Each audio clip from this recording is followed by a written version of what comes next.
Assalamualaikum. Rahmat, izah kimse.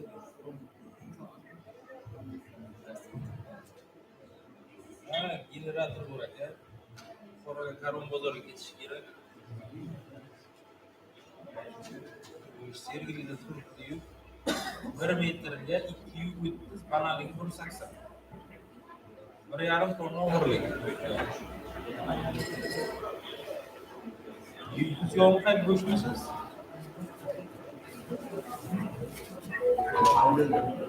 Hiç bilmedi.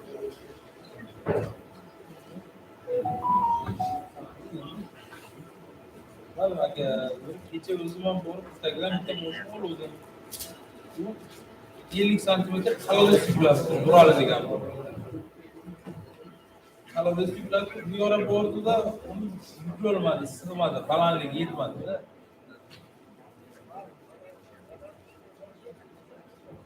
Ha, o yüklü olmadı ki de lekin doğru gap yaşamışım. 600 milyon da doğru bulundu. Eğer yetseydi, yani bir ikisi koşuyorum. Bir ama ki var yükün top gitti de tezro için.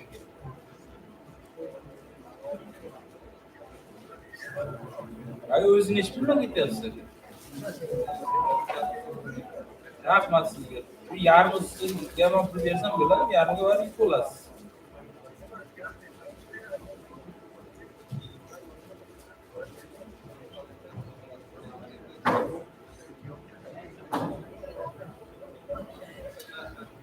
Kalau salaman oh ya, sakit sih.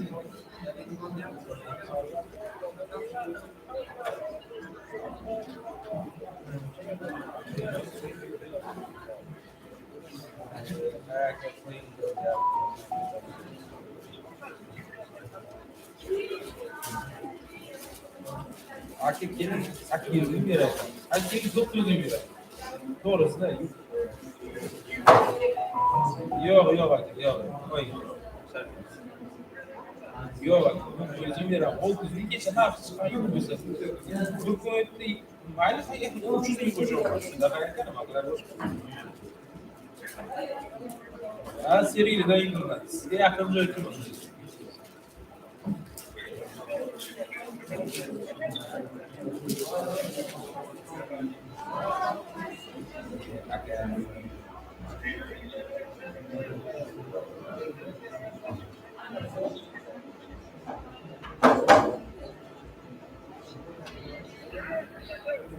Karablan yükleyin.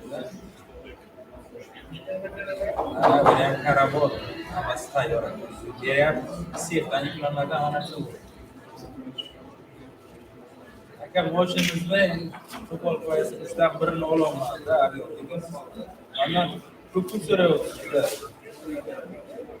Ay, fogna saya görte. Ses çekiyor. Bak yok. Salano. Ne yapıyor? Dilar çekiyor.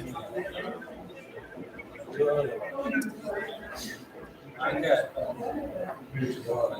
fuori questi giudizi la chiesa padeceva per il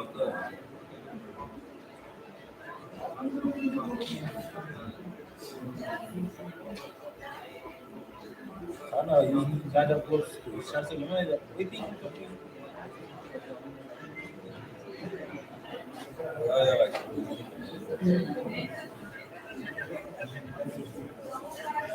ayo lah quando ora uno bitti gambo più clavera sigara ti pone kama la cazzo ta shayma ko dan khabar ko bola diga mo dan ti pone kama la cazzo ne ta shayma khabar ko bol sili ko bira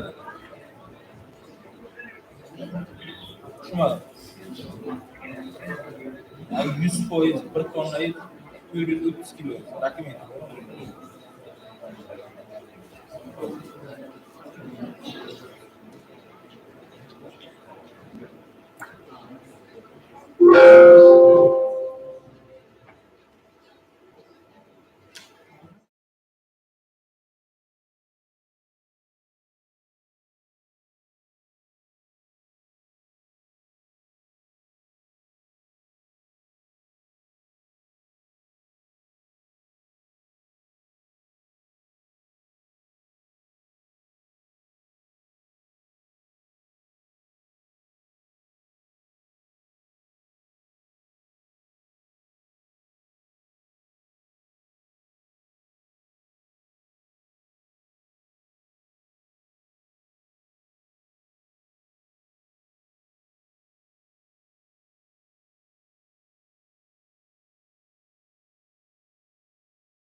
İşte kalmışlar spor attı. Arabistan sporlar olmaz. Şükürlerden iman bir şey var. Eğer çok güzel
Dear Dr. Tulikulova, Excellency, dear project leaders, guests, and colleagues.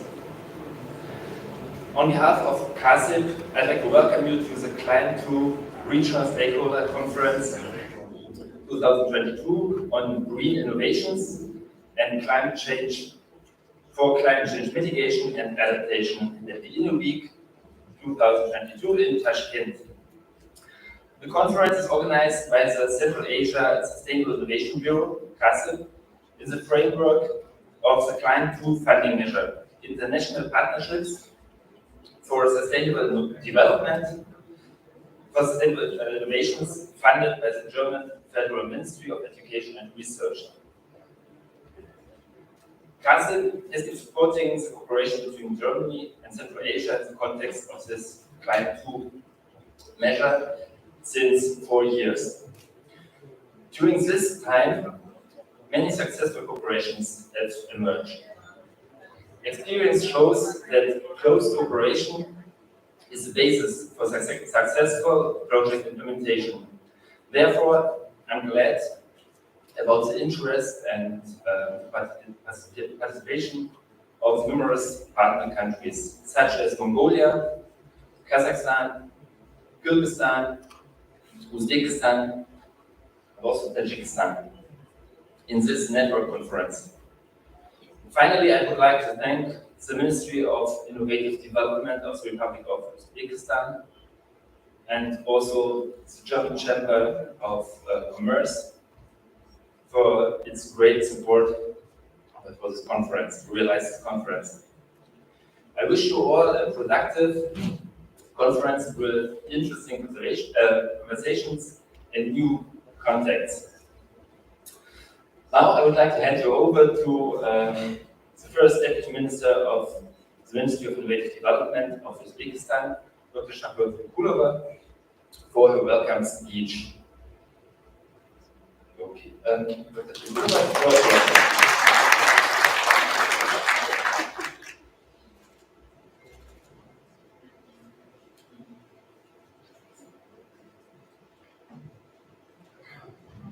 Hello everybody, and dear guests, dear participants, and dear organizers of this wonderful event. So very welcome to the Ministry of Innovative Development, and very welcome to INNO Week, whose event, which is held every year in the Ministry of Innovative Development. And for many years with our German colleagues, just thought that some days, especially with Mr. Carsten Heinz, had an idea to organize some special meeting together with the German colleagues. And unfortunately, because of the pandemic, we cannot do it before. But finally, this year, I organize this meeting, and I'm very happy, and thank you for all organizers and clients too project for this event. And I will proceed on Russian, if it's okay. Да. Ну, я хотела бы сказать, что Узбекистан – это очень жаркая страна, мы все это знаем. И кто летом бывал в Узбекистане, понимает, что тут и иногда мы говорим людям, кто хочет приехать, иностранным гостям, не приезжайте летом, у нас очень жарко. И в моей жизни, в моей памяти, единственное лето, когда было не жарко и было очень хорошо, и больше 35 градусов не поднималась температура, вы даже можете это увидеть на сводках погоды за прошлые годы. Это был 2020 год, и тогда я лично поняла, что все-таки это особенная жара, это все-таки антропогенный фактор. И мы, именно человек, является причиной того, что настолько жаркий климат. И вот эти изменения климата, как бы, я так понимаю, чувствует каждый человек, живущий на Земле. независимо в какой точке земного шара мы живем. Второе, о чем я хотела сказать, 10 лет назад, когда говорили про air pollution, загрязнение воздуха, для нас казалось, для меня лично, что это где-то далеко, в каких-то азиатских странах с неправильной очистными сооружениями. Ну, это было тоже что-то далеко. Вот уже 3 года я лично на себе чувствую, на моих детях. Моя мама страдает аллергическими заболеваниями именно от загрязнения воздуха. Да, это связано с тем, что Узбекистан начал очень активно развивается индустрия, развиваются машины, строительство, но все это самым негативным образом влияет на наше здоровье. Я как биолог, я в первую очередь начинаю бить тревогу и говорить о том, что мы можем сделать, то есть отдельно взятый человек получить самое лучшее здравоохранение, может получить специальное питание, органическое, чистое, но воздух – это то, чем мы все дышим. Мы не можем отдельно взятой группе людей, отдельному человеку сделать чистый воздух. Хотя бы выйдя из помещения, все равно мы с этим сталкиваемся. А изменение чистоты воздуха всего на 10 поинтов, это... Я когда услышала, прочитала эту цифру, мне стало страшно, это 11 лет средней продолжительности жизни человека. Поэтому я хочу сказать, что эта конференция и все то, что делаете вы, наши коллеги, это очень важно. И мы должны обмениваться опытом. И я посмотрела те доклады, которые будут в течение этих дней здесь делаться, и я думаю, это очень интересно. Это интересно на региональном уровне, на глобальном уровне.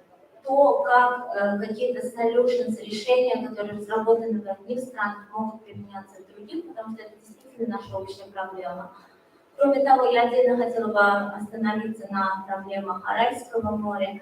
Это глобальная катастрофа, всем хорошо известна, и поэтому непосредственно в Узбекистане последствия изменения климата в 2 раза тяжелее чувствуются именно в связи с Аральским кризисом.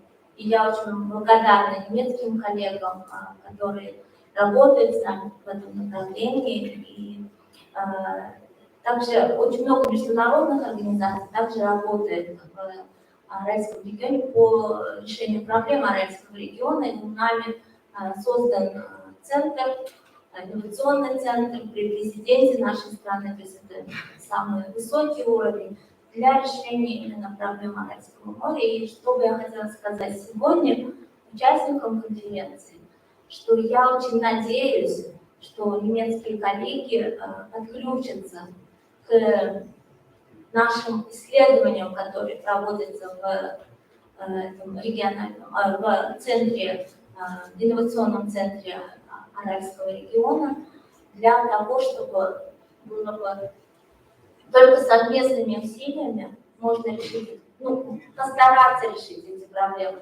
Только через трансфер инновационных технологий можно попытаться применить какие-то усилия для решения этих проблем. Поэтому я думаю, эти дни, эта конференция, она не зря называется Stakeholder Conference, то есть здесь собрались люди, которые принимают решения.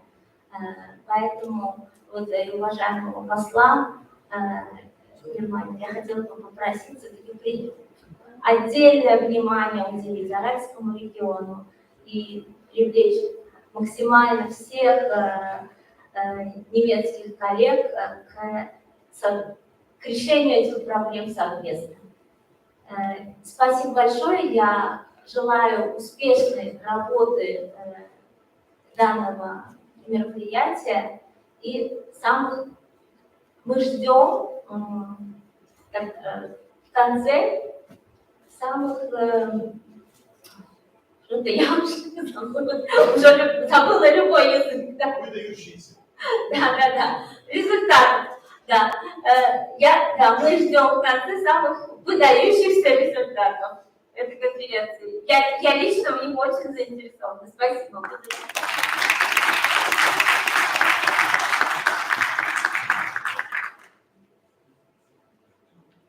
Yeah, thank you very much, Dr. Schacklot, for these nice words and for your interest in our project activity, in cooperation. And I know that also from our side there's a huge interest in cooperation with your side. Thank you for your support all the time. So now I would like to pass you over to the German ambassador of Uzbekistan, Dr. Thilo Klinner. Mr. Klinner has been supporting our project activities in Central Asia for many years now. In the last years, the first years as ambassador in Astana, and now in Tashkent. Thank you very much for your support. Mr. Klinner, the floor is yours.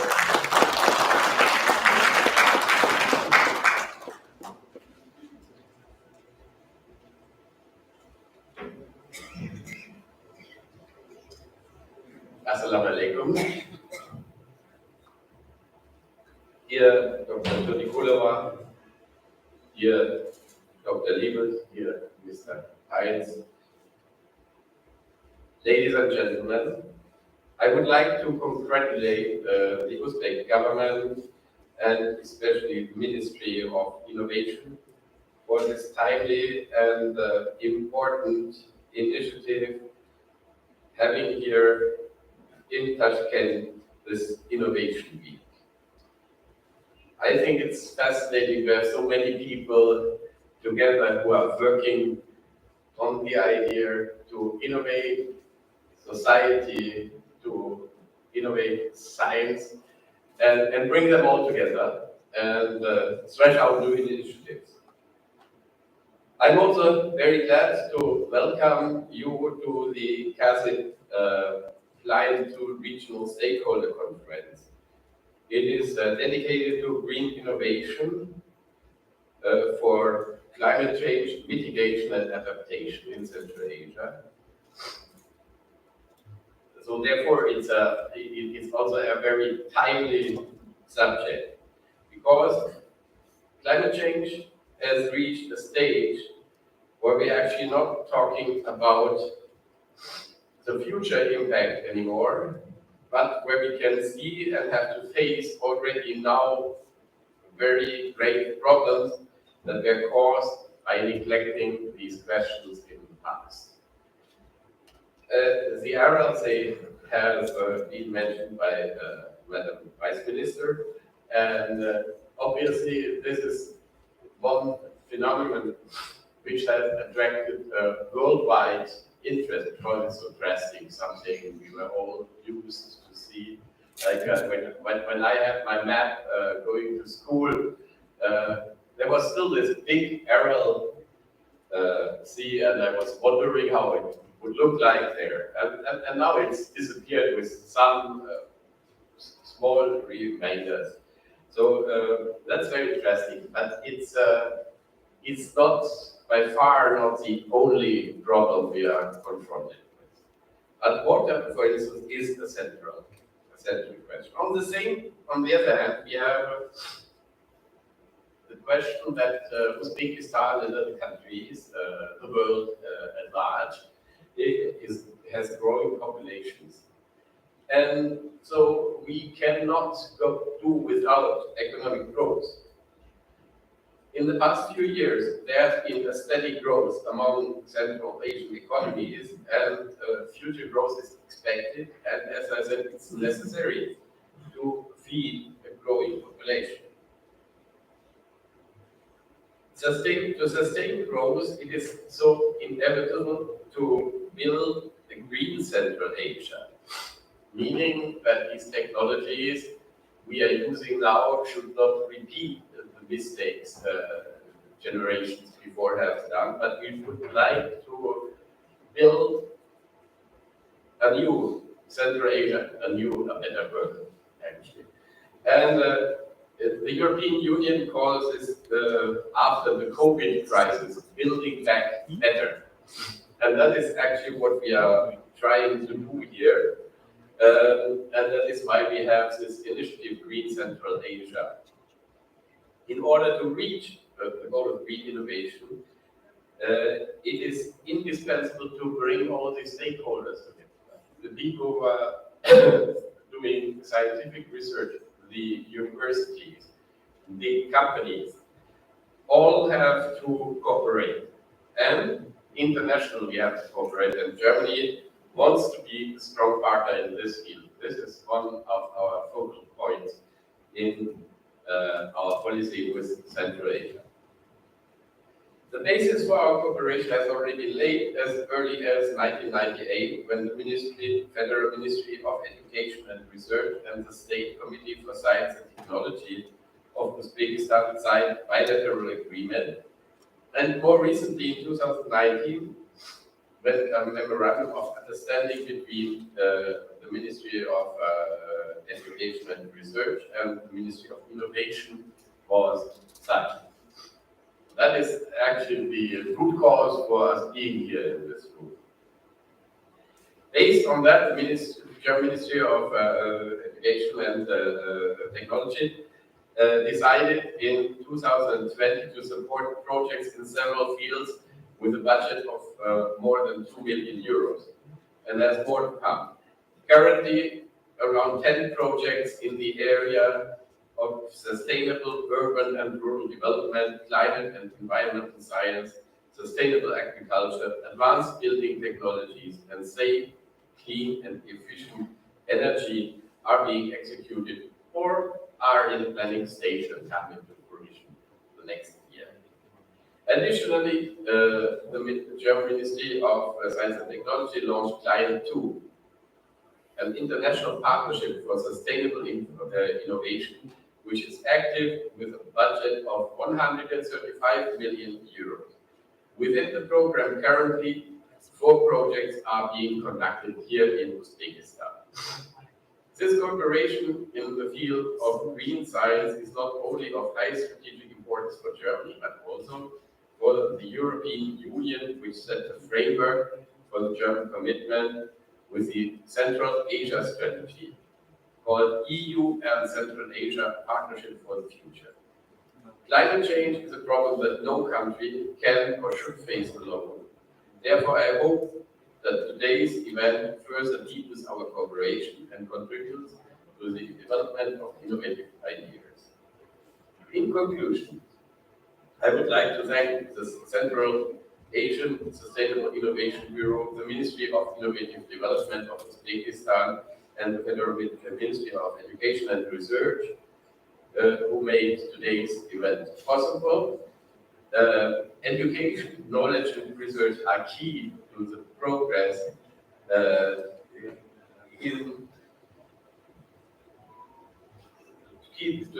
of a country. Germany and Uzbekistan stand together to go the way to a knowledge-based economy which is trying to build back better.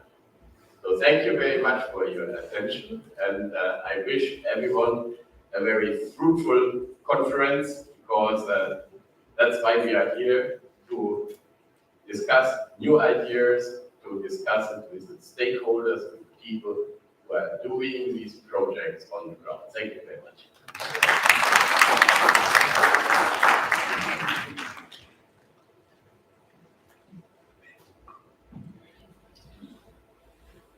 So thank you very much to the ambassador. Last but not least, I would like to invite Mr. Carsten Heinz onto the podium. Mr. Carsten Heinz worked for the Innovation Ministry for 3 years as a high-level advisor. Therefore, of course, he's also for us a very important advisor who has many ideas, approaches, or potential approaches for expanding our cooperation with Uzbekistan. So I would like to thank you for your support, and the floor is yours.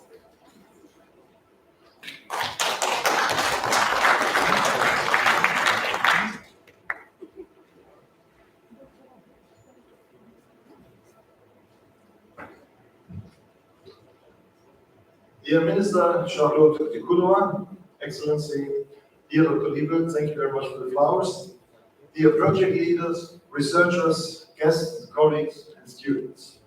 I'm very happy that I can offline deliver these short opening remarks in behalf of the Federal Ministry of Education and Research here today in Tashkent at the Kazakh Regional Stakeholder Conference in 2022.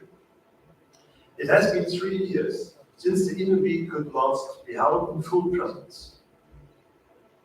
And it's a welcome opportunity for once again having fruitful discussions in person, making new plans, and developing joint creative ideas.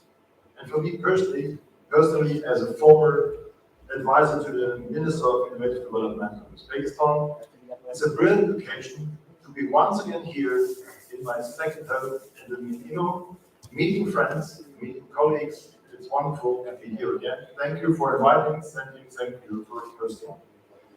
The second thing is, the first thing what is important, might be important for you, comparing to the last year, I visited presentations at the INNO Week now here in the building, and what could I see? At least the quality of these projects which were presented is much higher than last year. You could feel, I'm not a technologist, but you could see there is more technology in it, there's more science in it, it's on a different level. I made this compliment already to the minister, but with Charlotte, the compliment goes to you as well. This is a real effort, a real achievement of the whole ministry, of the colleagues of the ministry. Congratulations from my side. The DMDF and its partners are very proud of being invited as partners. Let me say, as a country partner for the INNO Week 22, with great pleasure we followed the invitation. For the participants of the German delegation, I would like to express our gratitude to the Minister, Deputy Minister, and all colleagues of the INNO for the invitation and the preparatory work with the German partners. On the other side, I would like to thank Dr. Peter Liebelt in particular for organizing today's event and offering a platform for discussions on burning questions and problems of climate change and disaster management in the region. This includes events, seminars, presentations at the fair and this scientific conference. One can say that this is a midterm result of our bilateral cooperation in science and education based on the Memorandum of Understanding for the establishment of an innovation partnership between both ministries in 2019. Furthermore, the welcome speech of the ambassador is an additional significant evidence how important the cooperation in science and education with Uzbekistan and the whole Central Asian region for Germany is. And there is more to come, how the ambassador said. One has to state that the current conflict in Europe is harming international cooperation, and it's not easy. It's not making easier international cooperation, even between science and education. One can feel the effects as well here. You can hear it, you can see it, you can feel it. Nevertheless, what to do? But nevertheless, this does not lessen the importance of international cooperation in research and science in any way. Global challenges can only be solved on a global scale. Everybody can feel it. Anthropogenic climate change remains one of the most important issues of our time. Its consequences are already prominently felt here in Uzbekistan. Look into the air and whole Central Asia. Developments such as the expansion of steppes, desertification, acidification, and water scarcity are all accelerated mainly by it. These problems will remain pressing issues for years to come, independently of the political situation of the day, more months or even years. These issues need to be continually be addressed, including through high-quality, international, connected, and innovative research. And we also say in simple words, your problems are our problems. If not today, then tomorrow, or the day after tomorrow. Let's have this always in our mind, together. This brings me to the concrete actions of Germany in this regard. You've also already spoken about the BNBF's Climate 2 initiative. BNBF promotes demand-oriented research collaborations. I will stop that here. You know it better than me. And after me, Mr. Roland Kyle will tell you about something that the main important things about the program and the expectations of the BNBF through this conference. Besides Climate 2, I'm also happy that our bilateral scientific cooperation activities with the Ministry of Innovative Development of Uzbekistan continues to be on a high level. The second bilateral German-Uzbek research project, our last joint call, has started on the 1st of September. It will deal with sustainable water-saving irrigation technology for water, energy, and food security. 6 projects will start in December and January, with 4 more projects to be launched in 2024. We are looking forward to the results of the German and Uzbek researchers from these new projects. I personally am looking forward to tomorrow's seminar with all the project leaders from Uzbekistan. I hope that they will present already the first steps made to implement their projects. There is one additional thing. We have at the moment a group of German experts here holding seminars on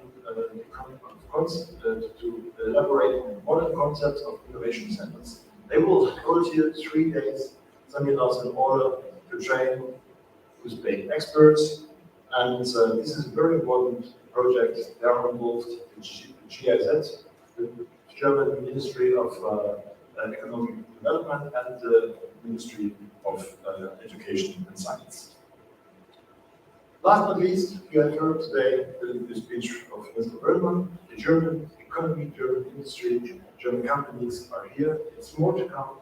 They try to cooperate with Uzbekistan, and that makes me personally happy, and I think this will be continued. I could and I should not continue this long list of ongoing cooperation activities, but I will stop myself.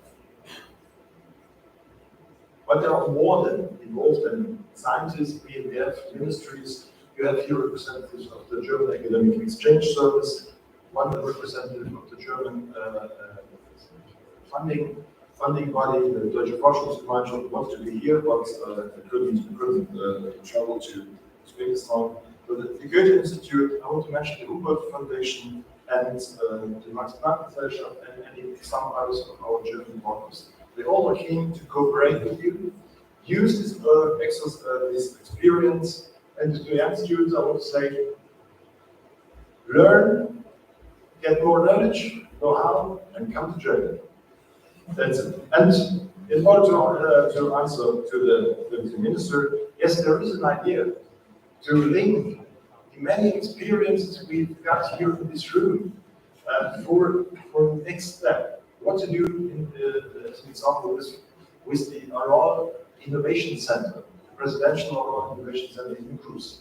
One could link your experience of your projects together with the experience of the innovation centers delivered here in Uzbekistan. There's one step more. We are trying to establish a cooperation between the Deutsche Forschungsgemeinschaft and the Academy of Sciences of Uzbekistan. And they are dealing as well with the climate change, all these emerging questions. And so there's something to think about together with the Ministry of Innovative Development. And if you're ready to welcome us, I think many of us, we are ready to respond in the right way. We will be creative and we would like to support you, but we won't support just you, but we will support all of us, including you. Thank you very much and good luck, and use the quick process. Thank you.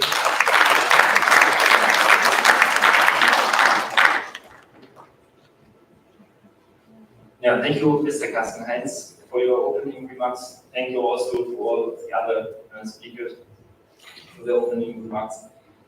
Now, I would like to close this welcome session and start with the first session of our conference.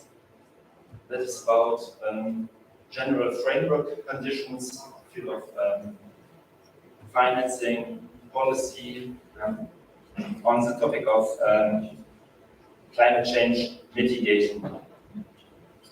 So I'm very proud and glad that we were able to attract really high-level guests for this session from Kazakhstan, Uzbekistan, Kyrgyzstan, Tajikistan, and also from Mongolia. Thank you for coming to all of you. And yeah, maybe one thing, please note that this conference is designed as a network event. So that means we have a large number of speakers and not so much time. There's only 10 minutes we have for each presentation, and I would like to ask you to notice this. This is very important to be in time for us.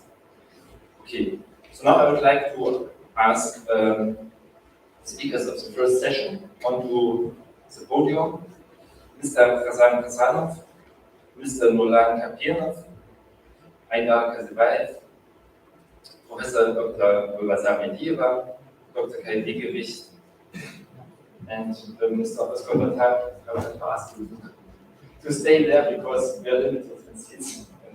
Thank you very much.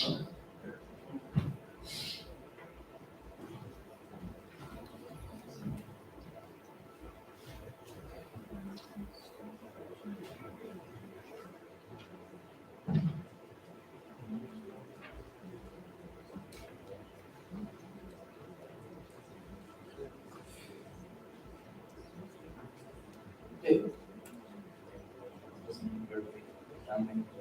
So first, I would like to ask podium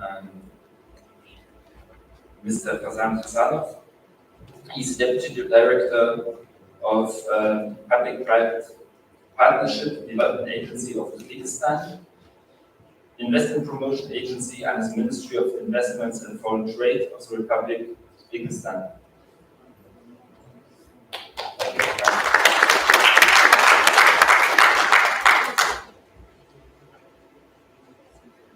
Guten Tag, sehr geehrte Damen und Herren, herzlich willkommen in Uzbekistan. Now I will switch to English because I don't have to use my German language.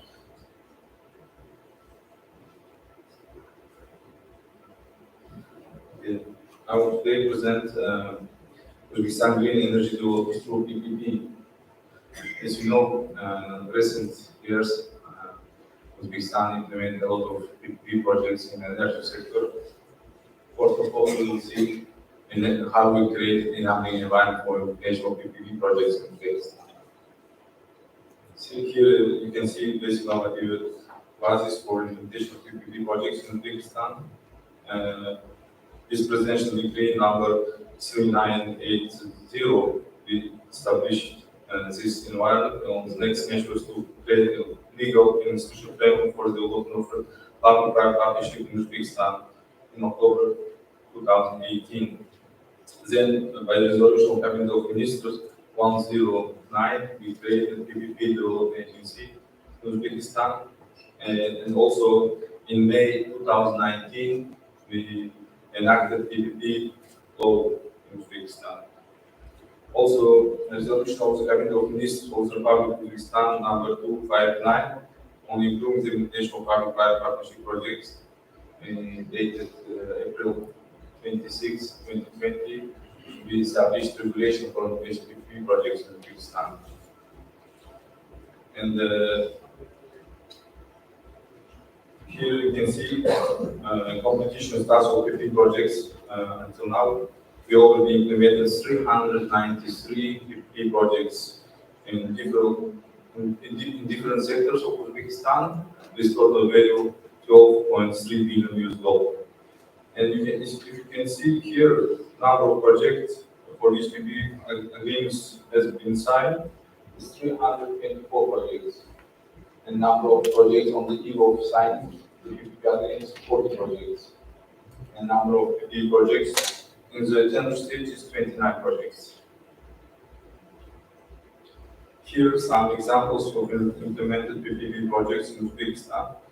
We implemented 26 projects in the energy sector, with total value $9.2 billion, in utility sectors, in transport sector, and in other sectors also.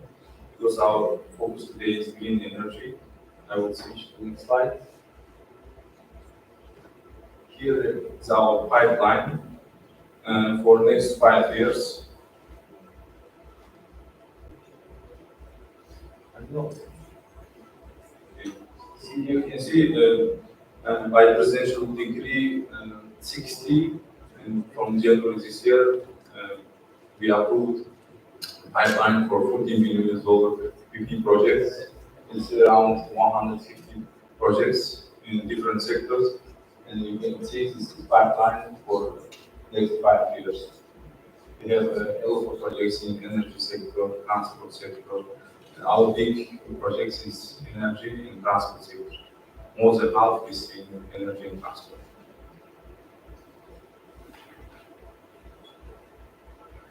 This is the regulatory framework in energy sector.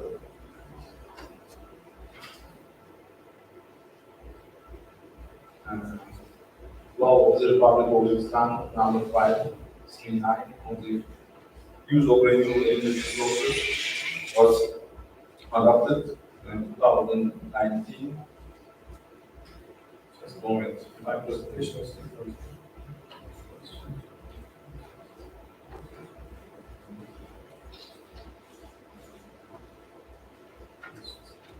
Also, a decree was presented of the Republic of Uzbekistan 4422 on accelerated measures on to increase energy efficiency for economy and social sectors through production of energy saving technologies and development of renewable energy sources, dated August 2022, 2019, and by Protocol 529 on measures to implement PPP projects to expand renewable energy sources, made by the President of the Republic of Uzbekistan last year.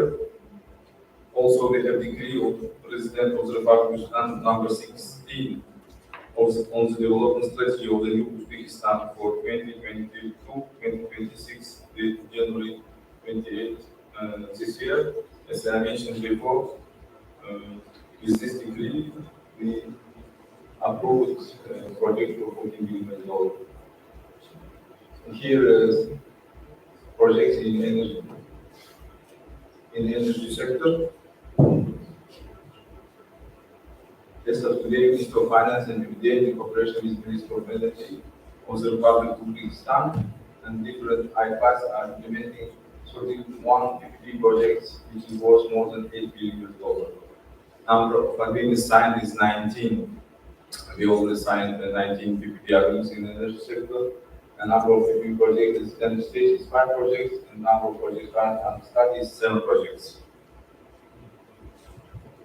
Here, large energy projects are by regions. If you can see, in rich regions we have energy projects. And in Karakol, Pakistan, Horizon region, Farah, Suhandara, Samarkand. Here is different projects, not only renewable. We have CCGT projects also here. For example, in Suhandara and Sirdarya, and CCGT projects, here CCGT projects.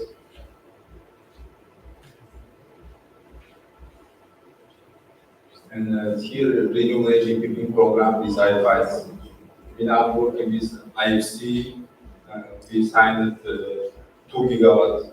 Here you can see 1 gigawatt in solar program, additional 1 gigawatt. Then this year we signed also 500 megawatt wind program with IFC. And now we have six projects. We implement now these 6 projects. With ADB, we have a 1 gigawatt solar program. An additional 1 gigawatt was signed this year during the PPP roundtable, which was held in May this year. And we have this European Bank for Reconstruction and Development 1 gigawatt wind program. An additional 1 gigawatt also was signed in March of this year. And if you can see here, breakdown of the energy sources by energy sources, energy generation. For solar, we have 39% of projects in solar and 26% and 23% in wind. And cogeneration 6, hydro 3%, and CCGT projects is 29%.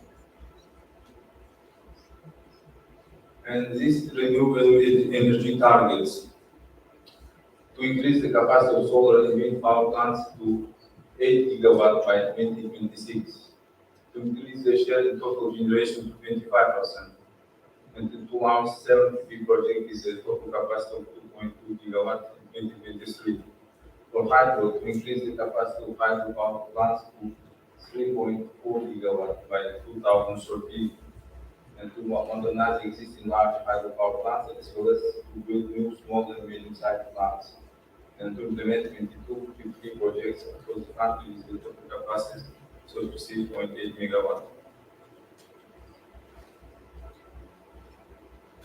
And this year in November, we have the economic forum, which will be held in Samarkand, and I'm glad to invite all to participate in this economic forum. And during this economic forum, also we will have a PPT session where we will present more projects. Thank you for it.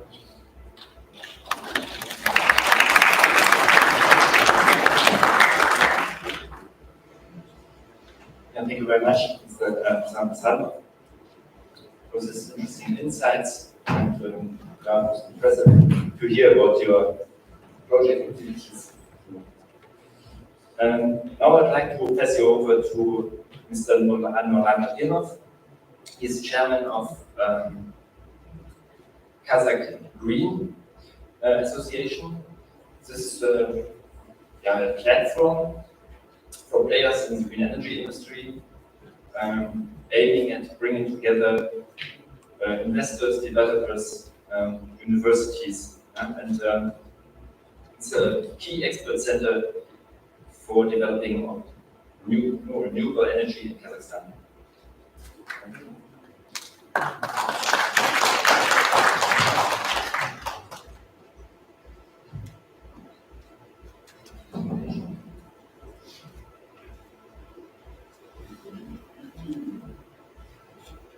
Добрый день, уважаемые друзья, уважаемые коллеги. Меня зовут Иван Копенов, представляю Республику Казахстан, ассоциация ВИА Казак Грин. Наша ассоциация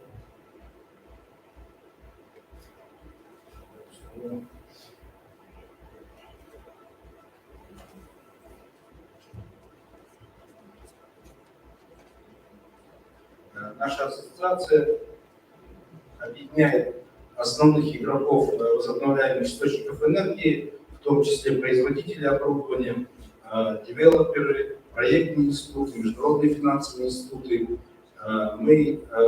Основная наша задача и миссия – это улучшение инвестиционного климата для привлечения инвестиций в зеленую энергетику и реализация проектов. Здесь вы можете видеть наших членов ассоциации с правой стороны.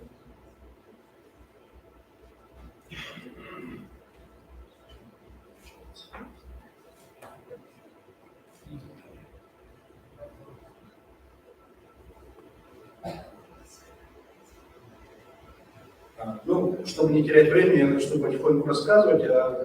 Пару слайдов есть нашей ассоциации. Мы выпускаем журнал, отраслевой журнал «Казак Грин» на 3 языках: казахский, русский, английский. Мы покрываем не только вопросы Казахстана, но и Центральной Азии в целом. Довольно-таки часто у нас выходят статьи по развитию зеленых источников в Республике Узбекистан, в Кыргызстане, в Таджикистане. Данный журнал вы можете прочитать у нас на сайте, но в том числе у нас есть в бумажном виде каждый выпуск. Если можно, следующий слайд. Также у нас есть информационный портал kazakgreen.com, где также самые свежие новости по зеленой энергетике, по вопросам экологии, Центральной Азии, мира и Казахстана. Следующий слайд.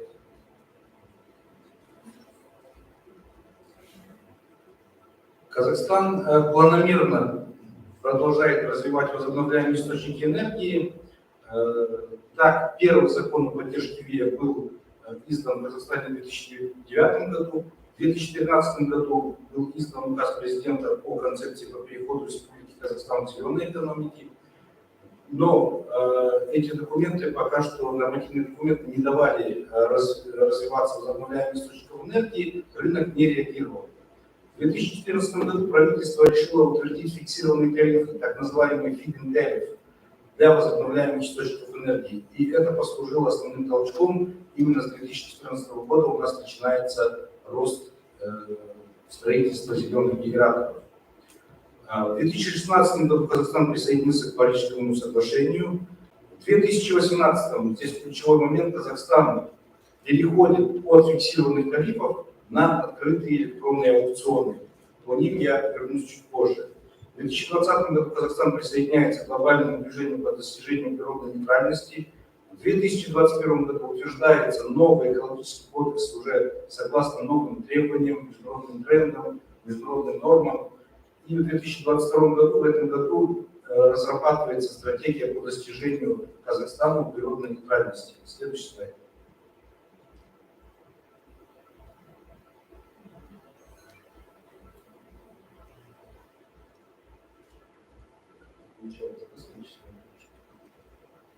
Это перескочили назад. Сейчас. Наши целевые показатели. В 2020 году Казахстан намеревался достичь 3% возобновляемых источников энергии от общей генерации. Этот показатель был достигнут. В 2025 году мы намереваемся достичь 6% от общей генерации в Казахстане, в 2030 году 15%. В 2050 году Казахстан достигнет 50%, и в 2060 году мы хотим достичь 80% зеленой генерации от общей генерации в Казахстане. Следующий слайд.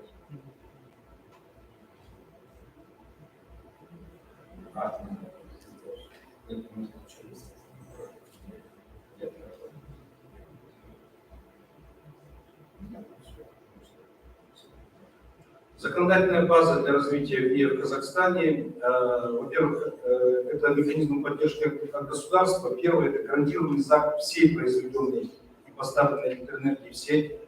Второе – это распределение электрической энергии от ВИА через расчетно-финансовый центр по поддержке ВИА, специально созданный. Второе – возобновляемые источники энергии освобождаются от оплаты за передачу электрической энергии. Предоставляются инвестиционные преференции по предпринимательскому кодексу, например, такие, что когда возишь оборудование в Казахстан для возобновляемых источников энергии, таможенные пошлины нулевые у нас. Либо есть такой тоже механизм поддержки, инструмент, когда освобождается от налога на имущество, налога на землю, объекты ВИА. Очень ключевой момент у нас это под пунктом 7, это ежегодная индексация тарифа. То есть ежегодно тариф индексируется на уровень инфляции, либо девальвации, привязывается к курсу доллара. Вот. То, что было введено в 2021 году, это то есть уже заслуга нашей ассоциации, это были инициировано строительство маневренных мощностей. В Казахстане очень большой дефицит маневренных мощностей, и в сети очень огромные дисбалансы. Увеличились PPA-контракты с 15 до 20 лет. Сейчас у нас есть финансовая поддержка РФЦ в случае наступления рисков неплатежеспособности, то есть государство сейчас взяло на себя эти риски в случае, если расчетно-финансовый центр не сможет платить, государство обеспечивает эту кредитоспособность.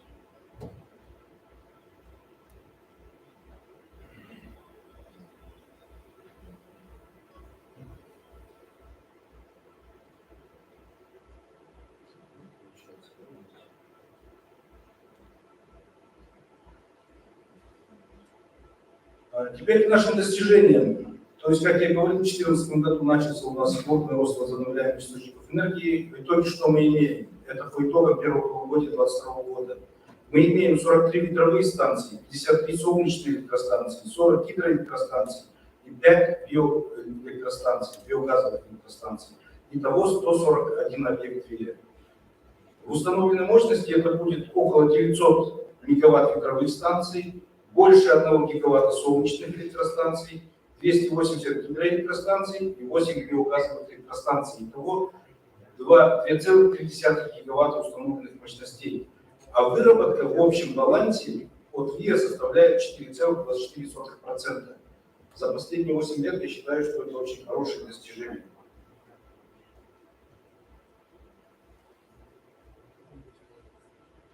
И вот результаты аукционов. Я бы хотел сказать, отметить, что у нас очень транспарентные электронные торги. Вот с 18 по 21 год у нас участвовало порядка 200 компаний из 12 стран. Было выставлено 1700 мегаватт мощностей, привлечены 626 миллиардов тенге, создано 1310 рабочих постоянных мест. Но самое главное, аукционы позволили нам снизить цены. Абсолютно любая компания может прийти на рынок Казахстана, то есть государство не вмешивается, государство не проводит какие-либо квалификационные требования, не выбирает, кого пустить, кого не пустить на аукцион. Любая компания с мира может прийти, самое главное, обеспечить свою заявку банковской гарантии и участвовать в аукционных торгах. И смотрите, с 2018 года, если фиксированный тариф по солнцу был 34 тенге, то в 2020 году он опустился до 12 тенге, то есть динамика снижения 64%. Ветровые электростанции с 22 до 14 тенге, 30% снижения тарифа. Гидроэлектростанции с 16 до 13 тенге, минус 19%. И то есть минимальная цена по солнечной электроэнергии у нас по аукционам составила 3,2 цента.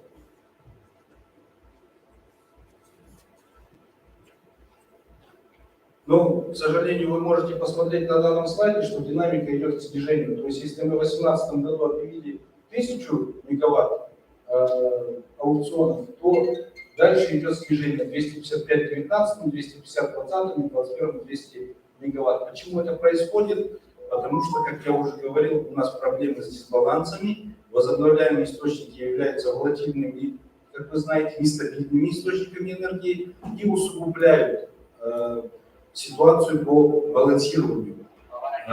У нас получается в Казахстане исторически 70% это базовая угольная генерация, она ровная. Она не может как газовая быстро поднять или опустить, или как гидрогенерация. В этой связи вот эти балансы мы выравниваем пока что за счет северного соседа, за счет Российской Федерации. То есть мы привязаны конкретно по балансированию к Российской Федерации. Это говорит о том, что в Казахстане энергетическая безопасность на нуле. Мы сами себя пока что не можем обеспечить балансированием. Это проблема номер один, которая сейчас решается на правительственном, на высшем уровне. Из-за этого как раз и снижение идет. Так, также вот хотел сказать, это график аукционов, который в ближайший месяц пройдет, начинается с 24 октября по 29 ноября. Всего на этот год выставили аукционов на 690 мегаватт, 400 мегаватт ВЭС, ГЭС 220 мегаватт, 60 мегаватт – это солнечные электростанции.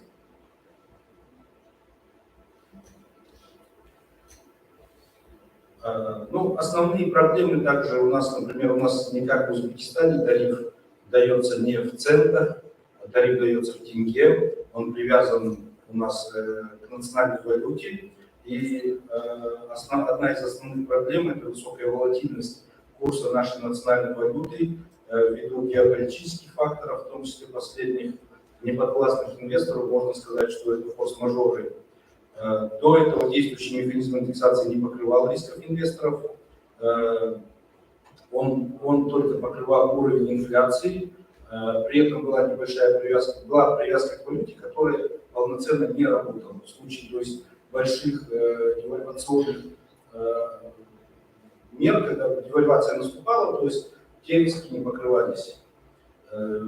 Также было отсутствие долгосрочных программ финансирования, очень высокие ставки по кредитам в тенге у нас. Вот. Какие были решения у нас приняты, это опять же заслуга нашей ассоциации. Раньше на период строительства у инвестора риск инфляции был открыт, девальвации. Сегодня этот риск закрыт, то есть с момента того, как ты выиграл PPA на аукционе, у тебя сразу же начинает индексироваться ежегодно тариф. Ты можешь выбрать, у тебя индексируется либо на уровень инфляции, в Казахстане называется индекс потребительских цен, либо привязать конкретно к валюте. При этом инвестор может единственно выбрать метод индексации либо на инфляцию, либо на девальвацию. Потенциал развития ВИА в Казахстане, мы видим очень большой потенциал, это развитие рынка двусторонних контрактов, то есть это чисто бизнес. Когда одна компания говорит, мне нужны мне нужны зеленые источники энергии, мне нужна зеленая электроэнергия, приходит инвестор, строит для него электростанцию зеленую и продает ему электроэнергию по тому тарифу, по которому они договорились. Почему сейчас появился такой большой спрос на это? Вы знаете, как многие корпорации, многие компании внедряют ESG-политику, многие хотят погасить свой природный след, а возобновляемые источники энергии являются одним из лучших, то есть методов это снижение природного следа. Другой потенциал мы видим в развитии маломасштабных проектов ВИЭ. Пока что, к сожалению, у нас нет хороших механизмов поддержки для домохозяйств, для фермерских хозяйств.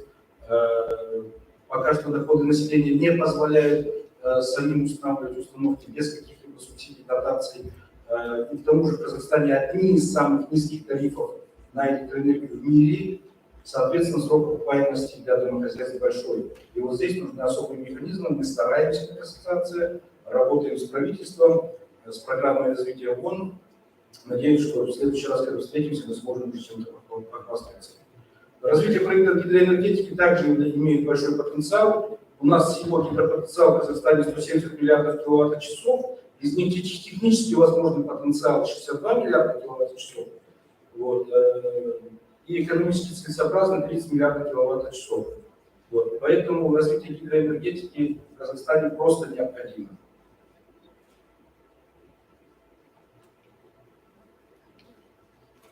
Да. К сожалению, поджимает время. У меня остался последний слайд. В принципе, вот на последнем слайде можете ознакомиться, эти вопросы я в какой-то мере уже охватил. Хочу поблагодарить организацию КАСИП за приглашение, Федеральное министерство образования, Министерство инноваций, инновационного развития Узбекистана. Спасибо большое.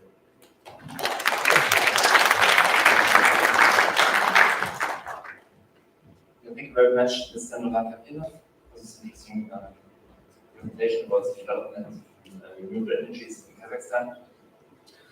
Now I would like to hand you over to Aydar Kazbayev. He's the CEO of AISC Green Finance Center.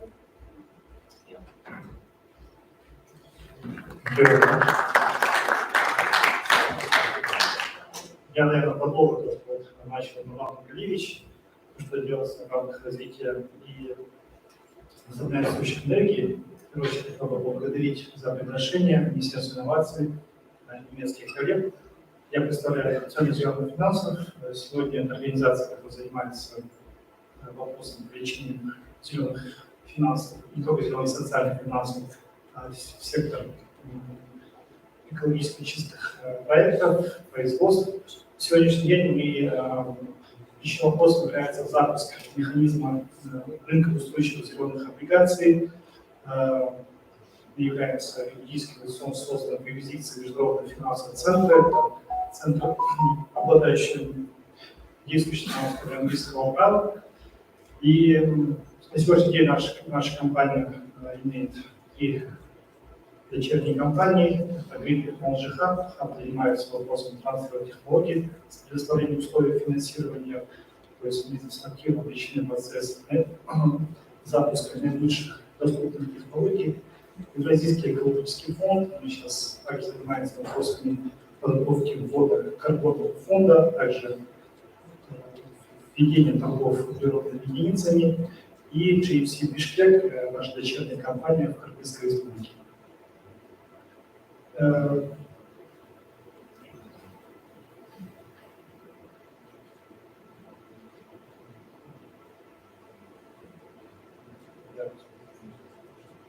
Следующий слайд, если да.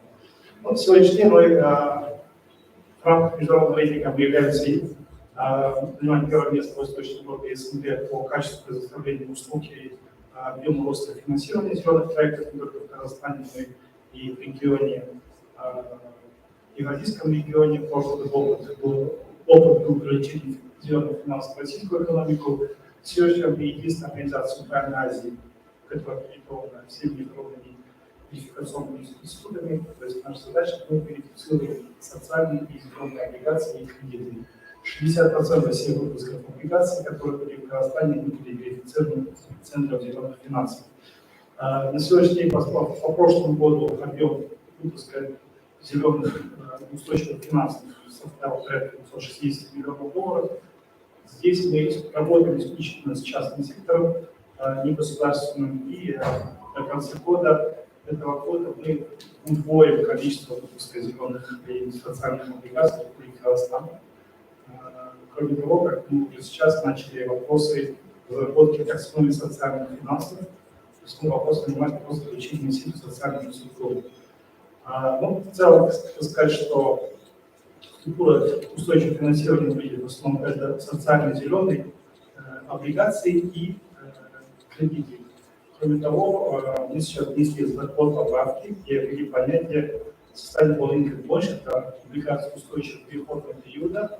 Это дало нам возможность участвовать в проекте по газификации монополистских ТЭЦ, типа электростанций.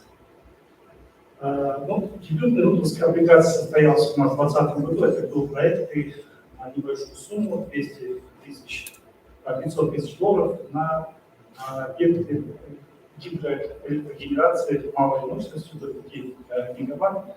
Эти облигации были очень быстро раскуплены. Зеленые облигации, которые делал фонд поддержки. Ну и буквально за 3 месяца объем облигаций достиг 560 миллионов долларов. Начали выпуски делать и Азиатский банк развития, и Бразильский банк развития. Кроме того, мы впервые выпустили тендерные облигации на поддержку женского предпринимательства. На сегодняшний день мы видим, что после ковида рынок социальных облигаций растет быстрее, чем зеленые. Это и платные школы, и платные больницы, и экотуризм.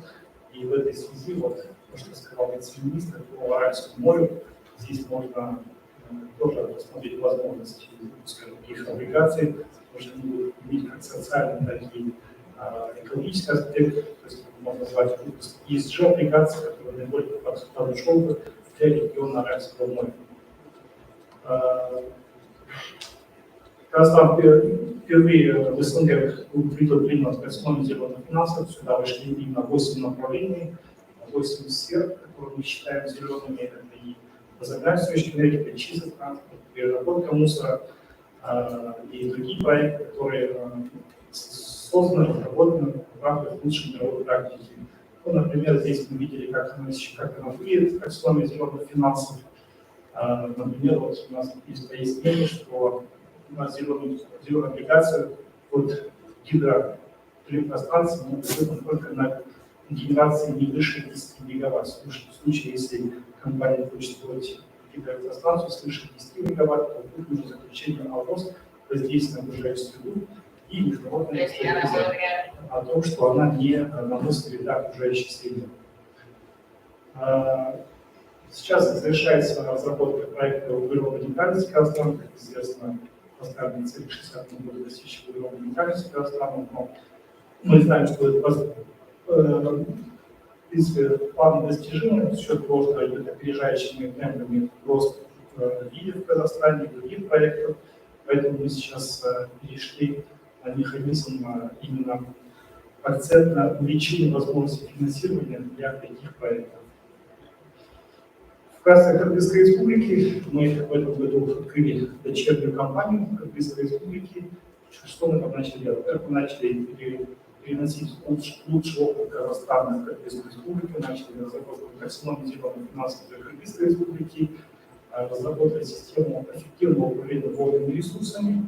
Также мы готовим к выпуску дебютной зеленой облигации частного сектора Кыргызской республики и наладили работу с международными фондами, которые субсидируют купонную ставку для того, чтобы у конечного заемщика была дешевая ставка по полученным облигациям. Кроме того, мы намерены значительно расширить инвестиционный потенциал в секторе энергетики Кыргызской республики. Текущий проект мы сейчас занимаемся проектной работой по строительству гидроэлектростанции 100 мегаватт по Куланар и ряд проектов с банками. До конца года мы ожидаем выпуски первых социальных и зеленых облигаций Кыргызской республики и, соответственно, начали подготовку специалистов в области зеленых финансов и ESG практики. Ну, одна из также ключевых задач помимо зеленых финансов мы также налаживаем систему и управления чистым транспортом. имеем хорошие договоренности с НЭК Бишкека по запуску чистого транспорта для этого города. Кроме того, мы подаем заявку о включении Бишкека в рейтинг, всемирный рейтинг зеленых городов. И в настоящее время из стран Центральной Азии, Алмата и стран в мировом рейтинге есть, поэтому мы сейчас эту работу начали проводить по введению города в рейтинг зеленых городов. Ну, в целом у меня все. Спасибо большое.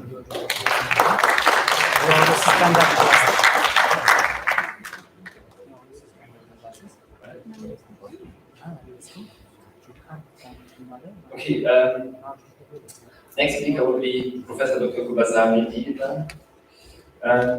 She's the head of the Scientific and Technical Council of the Institute and of the Institute Green Bridge, of the International Center for Green Technologies and Investment Projects.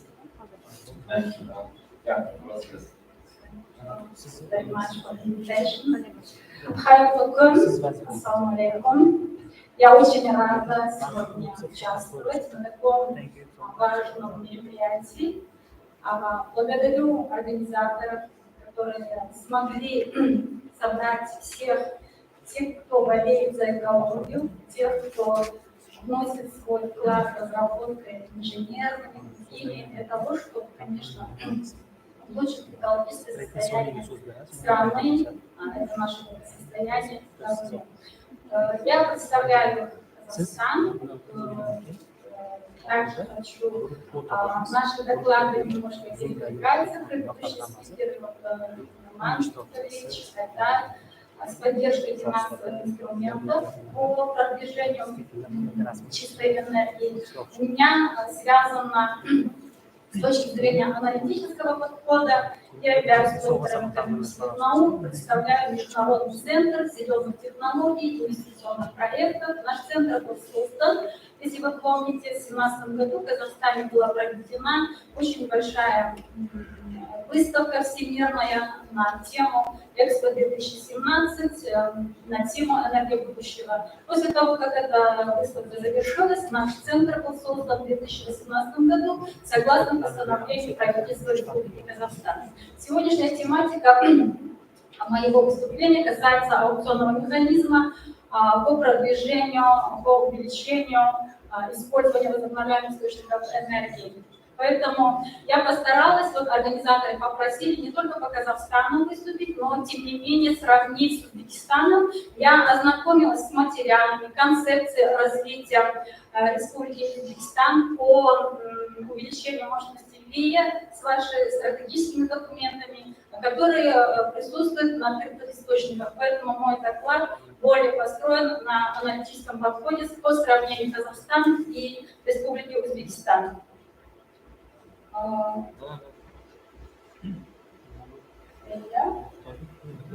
Да. Если здесь на этом слайде мы видим, что предыдущие спикеры по Казахстану также рассказали, как в целом законодательство у нас развивалось и до сих пор совершенствуется для того, чтобы открыть рынок для свободного доступа, кто может участвовать в аукционных торгах и механизмах. Здесь на этом слайде мы видим, в 2021 году доля возобновляемых источников энергии и выработка электроэнергии в Казахстане достигла 4,2 миллиарда киловатт-час или 3,7%. Однако, как уже озвучил предыдущий спикер, всем известно, что Казахстан зависит от угольной энергетики, около 70% вырабатывается энергия из угля, но тем не менее наш центр, Международный центр зеленых технологий и инвестиционных проектов, вносит свой вклад на сегодняшний день, переводятся все производственные сектора на принципы на лучших доступных технологиях. Что собой представляет НВТ? Это те технологии, которые оказывают содействие снижению эмиссий на окружающую среду. Поэтому здесь хочу сказать, что видами возобновляемых источников энергии, какие признаны: это солнечные, ветровые, биоэлектростанции и малые гидроэлектростанции мощностью до 35 мегаватт. А для сравнения, в Узбекистане я посмотрела материалы. Здесь доля низкоуглеродной генерации и присутствует также атомная электростанция, выработки электроэнергии примерно 11%. И ознакомившись с концепцией обеспечения Узбекистана электрической энергией до 20-30-е годы, здесь планируется масштабное строительство гидроэлектростанций, ветросолнечных, а также запуск крупнейших в регионе атомной электростанции мощностью 2,4 гигаватт с реакторами ВВР 1200 поколений 3+. А насчет Казахстана планируется также строительство атомной электростанции, но акцент делается, конечно, на масштабное развитие возобновляемых источников энергии за счет привлечения инвестиций. Также на этом слайде я законодательной поддержки победы в Казахстане вкратце. Предыдущий спикер вам рассказал, что у нас произошло. В Казахстане самый первый закон был принят по поддержке возобновляемых источников энергии в 2009 году. После принятия закона, что у нас произошло? У нас на рынок пришли очень много разработчиков, много предложили возобновляемых источников энергии, объектов, но нужно было указать какие-то целевые показатели. То есть все энергии нужно было покупать. Кто будет покупать, это расчетный финансовый центр РФЦ. Но вы прекрасно знаете, что Казахстан занимает 9-е место по территории, и потери энергии, учитывая потери энергии, интервалы между объектами, это считается, что не сбалансированная энергия, а для того, чтобы сбалансировать полученную энергию от возобновляемых источников энергии, наша мощность не представляется возможным, поэтому наше законодательство дальше совершенствовалось, поэтому далее были указаны предельные плановые показатели, то есть определенный год, сколько-то процентов нужно было ввести возобновляемых источников энергии, и таким образом были индикаторы указаны. На сегодняшний день, исходя из этого, также предыдущий спикер также вам рассказал по аукционным механизмам. Здесь хочу сказать, что в целом вся энергия покупается РФЦА, затем балансируется традиционная энергетика по фиксированным тарифам, происходит индексация на привязанных к национальной валюте. Индексация происходит один раз в год, тоже определенные барьеры создает, но в Узбекистане я заметила, что они сразу привязывают к доллару. Поэтому здесь основан гарантированная покупка идет через РФЦ у нас в Казахстане, всей электрической энергии, производимой именно по ВИЭ, по фиксированным тарифам. А условные потребители электроэнергии, к которым относятся традиционные электростанции, импортеры электроэнергии, были законодательно обязаны покупать электроэнергию у РФЦ и пропорционально их доле в общей выработке электроэнергии. Но в настоящее время тарифы традиционных электростанций добавлена специальная тарифная надбавка для покрытия возрастающих объемов покупки электроэнергии. После 2013 года были приняты фиксированные тарифы ВИЭ. К 2015 году заявок на строительство объектов ВИЭ составило около 7 гигаватт. И при общей установленной мощности энергосистемы Казахстана 21 гигаватт.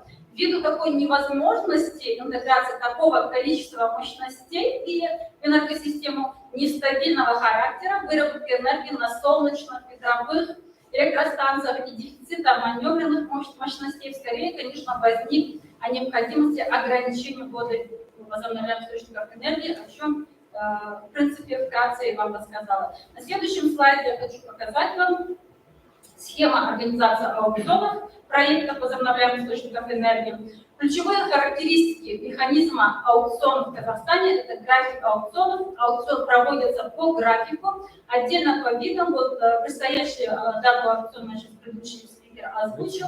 Отдельно по видам ВИЭ и по территориальным зонам проводится. Это делится северная, западная, южная. И с учетом технических лимитов подключения. Конечно, аукционные разделены они по объему установленной мощности. Могут быть малые, до 10 мегаватт, включительно крупные, свыше 10 мегаватт. В целом в Казахстане проводится форма аукциона, это односторонний аукцион, проводится в электронной торговой системе, в онлайн-режиме. Основной критерий определения победителя на аукционе – это наименьшая цена. Предельная ставка аукционной цены устанавливается Министерством энергетики Республики Казахстан. Для аукционных торгов с 2018 года предельные аукционные цены были установлены на уровне фиксированных тарифов по типам ВИЭ. Также для аукционов 19-20 года предельные аукционные цены были установлены на уровне максимальных аукционных цен по типам ВИЭ, которые получены по итогам аукционных торгов, проведенных за 18-19 год соответственно. Какие виды аукциона? Аукционы проходят без документации и с документацией. Аукцион с документацией был введен в 2019 году и характеризуется тем, что потенциальным инвесторам заранее предоставляется более детальная информация, технические данные по проекту. Это может быть и земельный участок, это ресурсный потенциал, предварительная техника, экономическое обоснование, схема выдачи мощности, технические условия, оценка воздействия на окружающую среду и так далее. Но более детальная информация и расчеты способствуют вложению инвесторам более низкой цены на аукционах. Я хочу здесь отметить, что основной критерий допуска на торговую систему сельского аукциона – это внесение финансового обеспечения в размере 2000 тенге киловатт установленной мощности проектов для аукционов без документации и 5000 тенге киловатт установленной мощности проектов для аукциона с документацией. И форма финансового обеспечения банковская гарантия либо резервное кредитирование. Здесь критерий признания аукциона является именно состоявшимся по двум вариантам. Это участие в торгах не менее 2 участников должно быть, суммарный объем заявок должен быть более 130% от объявленной мощности. Но это второе условие, оно не распространяется для аукционов по биоэлектростанции и по гидроэлектростанции. Поэтому здесь покупка электрической энергии РФЦ на 20 лет, и при подписании договора покупки победитель должен предоставить РФЦ финансовое обеспечение исполнения условий договора в размере 10 тысяч тенге киловатт установленной мощности. Здесь на 5-м слайде расскажу. Вы видите, я не буду здесь останавливаться, предыдущий спикер сказал, что более 12 стран мира участвуют. Это дает общий открытый доступ для участия в аукционах для любого, кто хотел бы предложить свои критерии. Следующий слайд – это результаты внедрения аукционного механизма отбора проектов.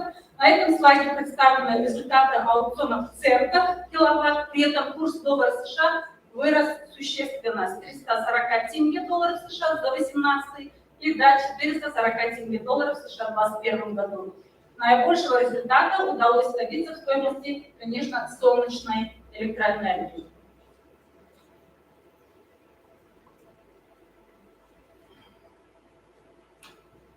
Последний, можно я свое предложение, последний слайд?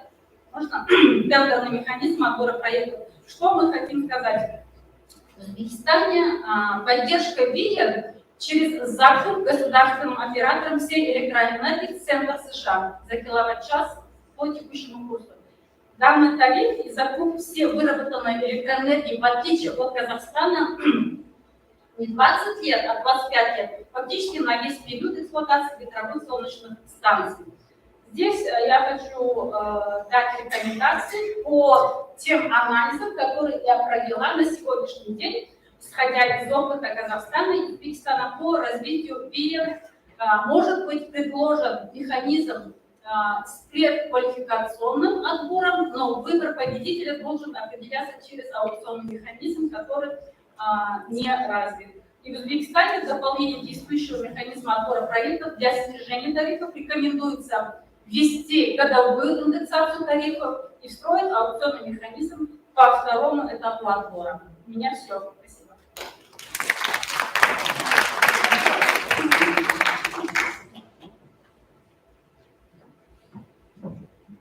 Thank you very much, Bazar Mendiva. Yeah, we are running more and more out of time, so I would like to ask to note the time limit. I also like to ask the next speaker to try to present as short as possible. Dr. Khalilevich, he's working for the OSCE, Tajikistan, as water and energy policy advisor. So What's yours?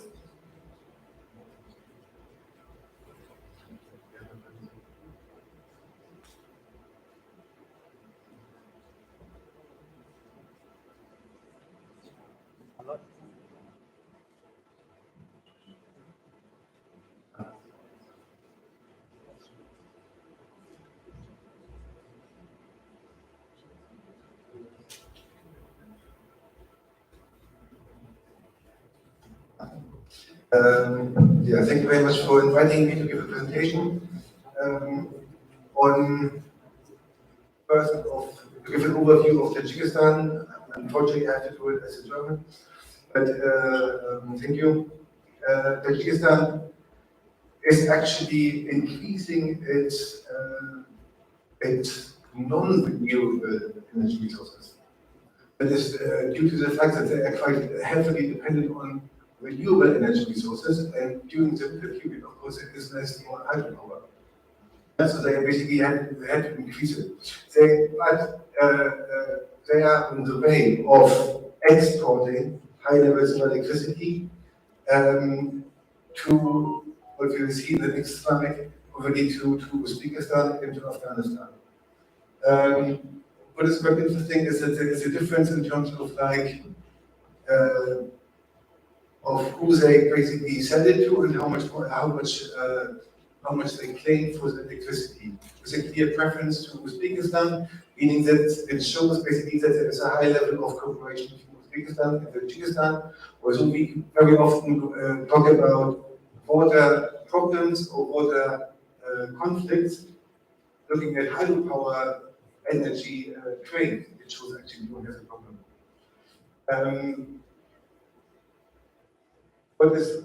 I put here also like virtual electricity because in the end of the day, Tajikistan is a high exporter of aluminium and is also exporting cotton to Uzbekistan, which is, I would think, very much to the negative effect for Tajikistan.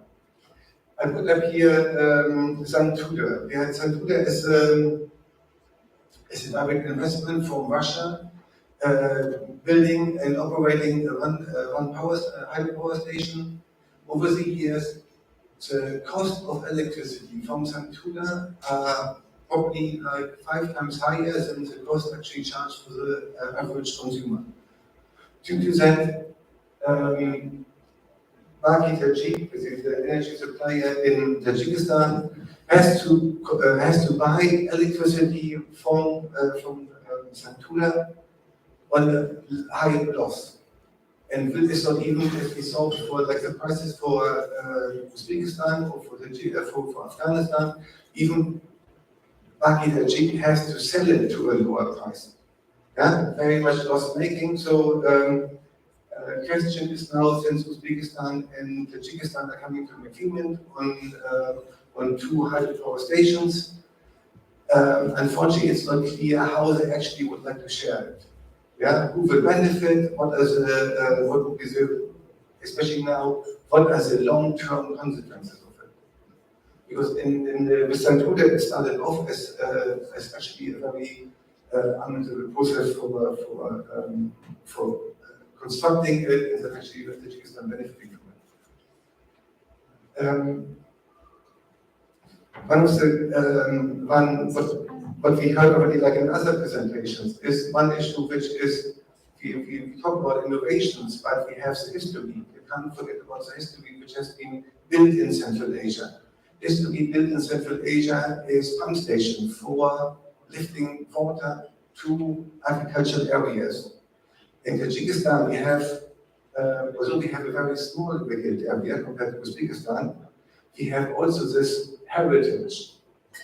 And now the problem is that if we don't address this heritage, that we, or the Tajik or the Uzbek, or certain terms of Kazakh, have problems in terms of their population, the population density in the rural areas. One of the things is that Tajikistan had land reform which enabled smallholders to receive plots of land. However, these smallholders will not be profitable. That's quite different in Uzbekistan, quite different in Kazakhstan. But we have now this problem that agriculture is likely or needs some further reforms. So what do we do as organization as OSCE? We are basically trying to address the problem of how to rehabilitate or whether to rehabilitate pump stations, whether it's now a question of urgency or whether it should be long-term rehabilitation, meaning we have to take into consideration probably less availability of electricity, different crops, and hopefully also less agricultural area. So basically, we have to try to have this debate in stakeholder platforms. We are currently also trying to look at learning from best practices in Uzbekistan in terms of how renewable energies are promoted here. We supported regional security on dams projects. So basically, Uzbekistan and Tajikistan or the other Central Asian countries come together and can with a unified framework for how to manage their dams on a safety manner. Finally, which is probably highlighting how a little bit of the history of Tajikistan again. In 2013, Tajikistan was still energy insecure. Also, Tajikistan is today also exporting electricity to a high extent. There are, as you can see, pockets, or let's say some areas which are still not connected to the energy grid. So focusing there on, say, renewable energy resources. However, that let's say, the small pockets are also high level of poverty. So it's unlikely that they can pay for this electricity by themselves. We heard something before in terms of auction of electricity. In our projects, we had the problems that the government did not want to buy basically the electricity from the small hydropower plants, also due to the high costs which they have and to the high deficit burden. Yes, I'm very happy actually to learn from all of you, and we would be happy to discuss this further for your solution. Thank you very much.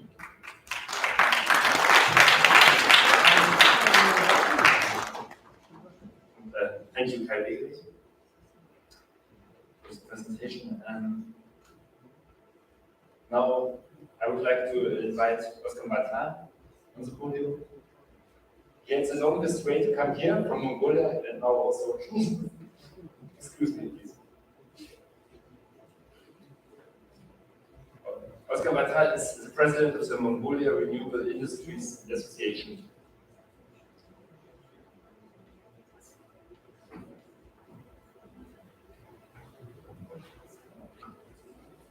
Good afternoon, everybody, and thank you very much for the organizers, especially the CACIG. And I very shortly introduce about Mongolia Renewable Industries Association activity and renewable energy sector.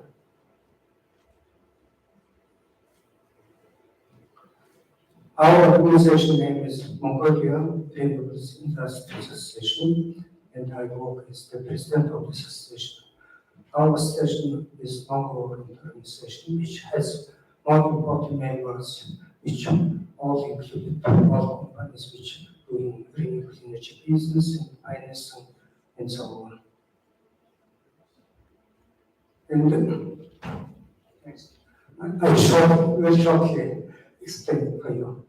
Every year, our association organizes an international new energy summit in Ulaanbaatar. This year, almost 1 month before, we organized this workshop, and this year's topic was about energy transition.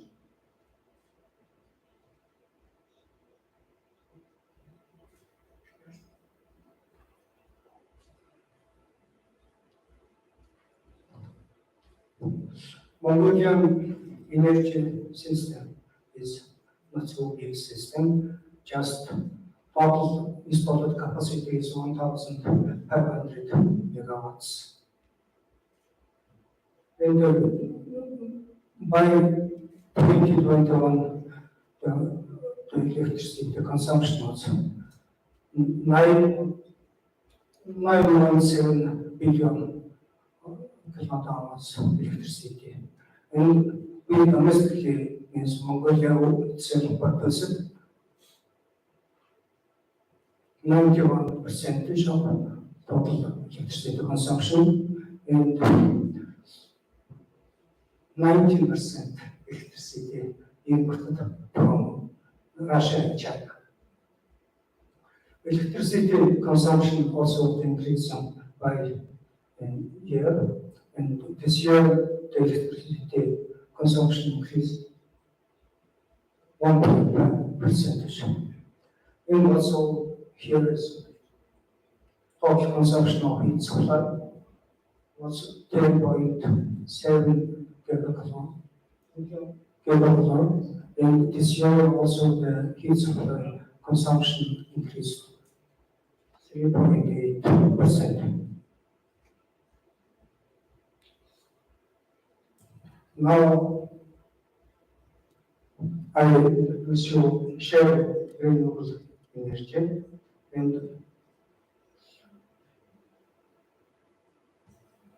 18% of total installed capacity is renewable energy in Mongolia, and other means 82% of total energy produced by coal-fired power plants. We have 90 megawatts solar wind farm, and each wind farm has 50 megawatts.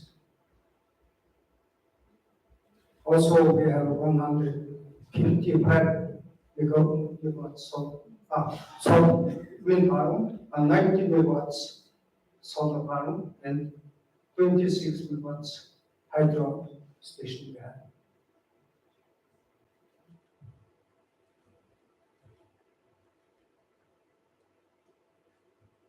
Legislation. The first renewable energy law was approved in 2007, and we have 2 times revised this law. And the last law was approved in 2019, and in this law we especially indicated the auction scheme and auction procedure in the law. Also, all renewable energy equipments exempted from the tax and regulated tax.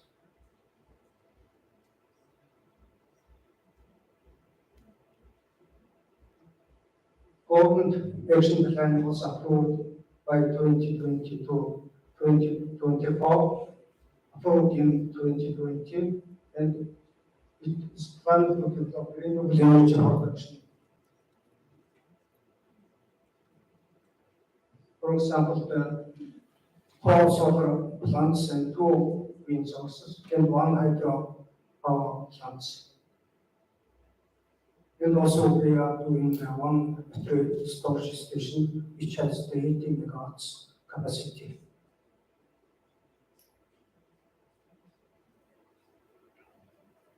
We have also the policy documents from our government, and the state policy on energy was approved in 2018, and also we have Mongolia also joined the Paris and Glasgow Agreement on United Nations Framework or Convention on Climate Change, and also the 2 more the points you can see here.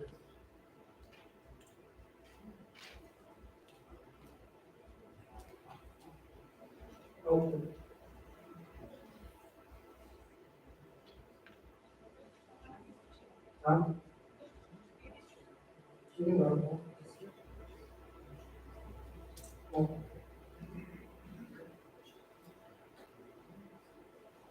Currently, we have 90 megawatts solar power and 150 megawatts wind power plants operating in the integrated grid of the central energy system. They will now consider in more than that. Three wind powers are located in two of them located in Gobi area and one wind farm is located near to Tabata, which has 15 megawatts. Then also you can see here other solar farms, 6 solar farms located in the center of Mongolia.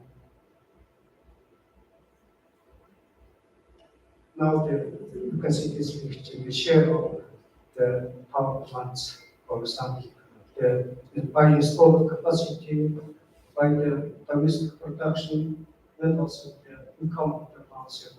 Because the income is a little bit higher, because the tariff is a little bit higher than the cost by the power plant.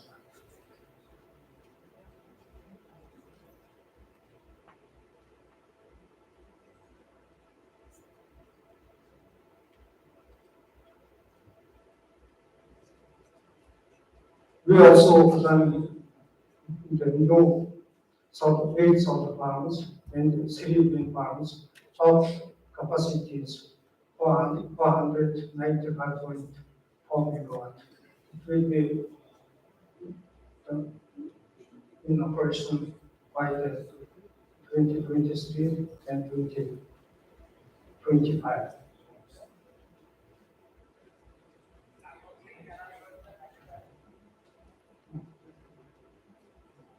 Mongolia is very huge potential of renewable energy, wind, solar, and hydro, and also we have a potential of the geothermal power plants.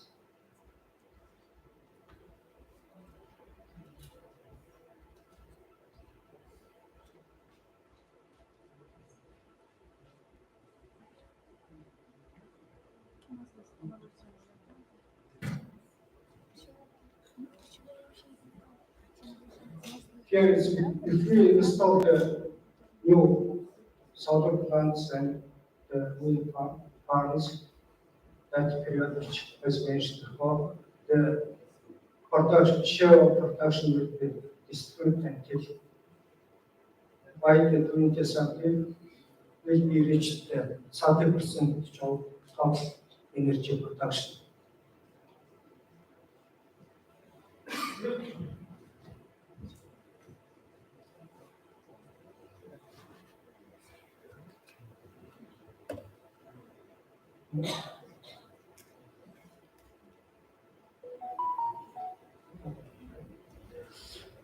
We also have a very close cooperation with the Asian countries and also the many international banks. After a strong earthquake in Japan, there was established Japan's Renewable Energy Association, and they initiated the Asian Orbitec, Asian Supergrid Initiative in 2018. And after that, the Orbitec and Super Asia Grid Research started in 2014. In the ADP founded a strategic study on energy cooperation Northeast Asia also in 2018. And afterwards, the last year, the ADP also decided the memorandum standard to develop the feasibility study for the next phase of energy cooperation in Northeast Asia, Northeast Asia.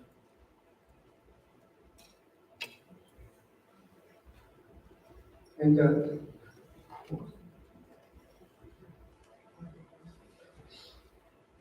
by reducing the 3,065,000 tons of carbon from 2024, it will be possible to reduce the total carbon emission by the 1 million tons of 3%. future of increasing the share of renewable energy to 30% in 2030 to reduce the carbon emission by 1.6 million tons, or 2.5 times of the current level. Thank you very much.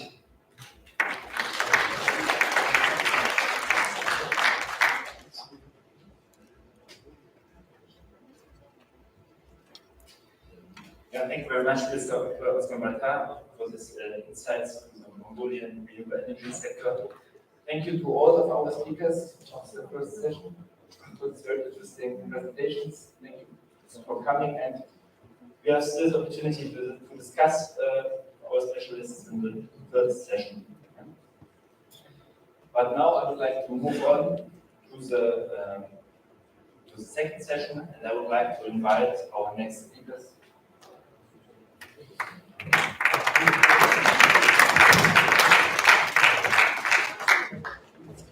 For the second session on the topic green energy and low carbon projects in Central Asia. So it's now about the concrete projects and these general framework conditions. I would like to invite Mr. Roland Keil, Professor Dr. Wilfried Zörner, Ms. Jagama Gansorich,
Maßnahmen wie beispielsweise Beratung oder Vernetzungs- und Transferaktivitäten unterstützt.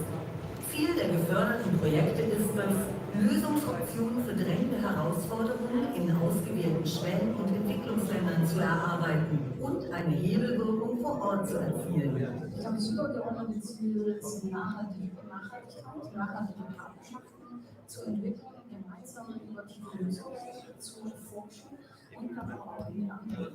Client 2 unterstützt Entwicklungs- und Schwellenländer bei ihrer Transformation.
our funding measure line. But let me start with some thanks to the Ministry of Innovation here for hosting this meeting.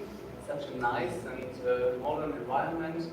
Thank you to the organizers, especially the Hazard Bureau, Dr. Liebert and his colleagues, for the preparation of this good get together. And so I was very impressed about the number of participants. It's diminished a little bit now, but I hope that we come back after a short break so we can continue our presentations and discussing in a big number. So as you see, it's about the funding measure line 2, and it's all about partnership. As the title already says, the title of the International Partnerships for Sustainable Innovations. And yes, myself, I'm from the German Aerospace Center, but we are representing in this case the Federal Ministry of Education and Research, because we are carrying out the funding initiative as an implementing body. So I also like to extend the Ministry's greetings to all of you. To find new solutions that really work, it's cooperation and partnership. As you can see, that's what it is about. So, slide, I can do it myself, I hope. Yes. Just some thoughts about the main issues, the main strategy.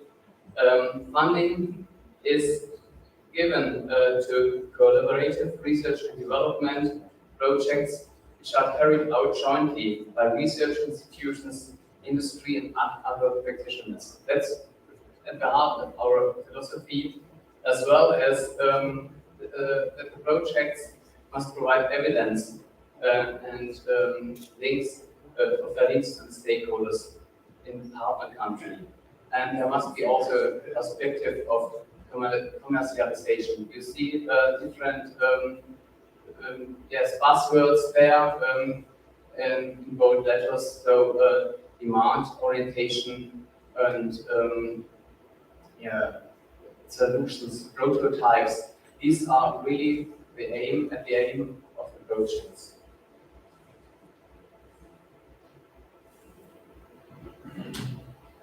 The funding gives the frame for the projects.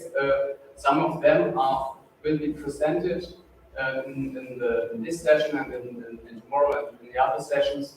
But the measure line 2 itself, it's within a broader frame, and this framework is Research for Sustainable Development, called FONA. And this is a big direction in which innovations are being pushed. It's sustainability. Referring to the title of this session, it's about mitigation, climate change mitigation, and the next day, adaptation to climate change. I will concentrate on the topics that are funded by the EMBF Division 723, Global Change Climate Research. And yes, this division itself is responsible for climate protection and adaptation research. There's also, let's say, global and broader strategic orientation, like the UN conventions and the Sustainable Development Goals, also German climate policies.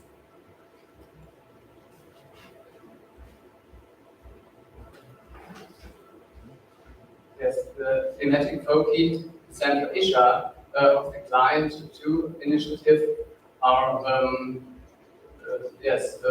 different, and I like to highlight, as I already mentioned, the climatic issues. There are others regarding sustainable land management. They also refer, in most cases, to climate adaptation to climate change issues, and there are other aspects like natural hazards, like resource efficiency and water management. yes, which are also which we also do projects here in this region. Let's have a closer look at the aspects of climate topics. In climate protection and in energy efficiency, there's an emphasis on mitigation, on climate gas emissions, energy efficient infrastructures, and this topic also includes climate-friendly energy and process innovations. The adaptation to climate change is also very closely defined by technologies and innovative infrastructures that reduce vulnerability and increase resilience. This topic includes innovations in the field like land use, coast protection, the management of hazardous weather incidents, and so-called climate services.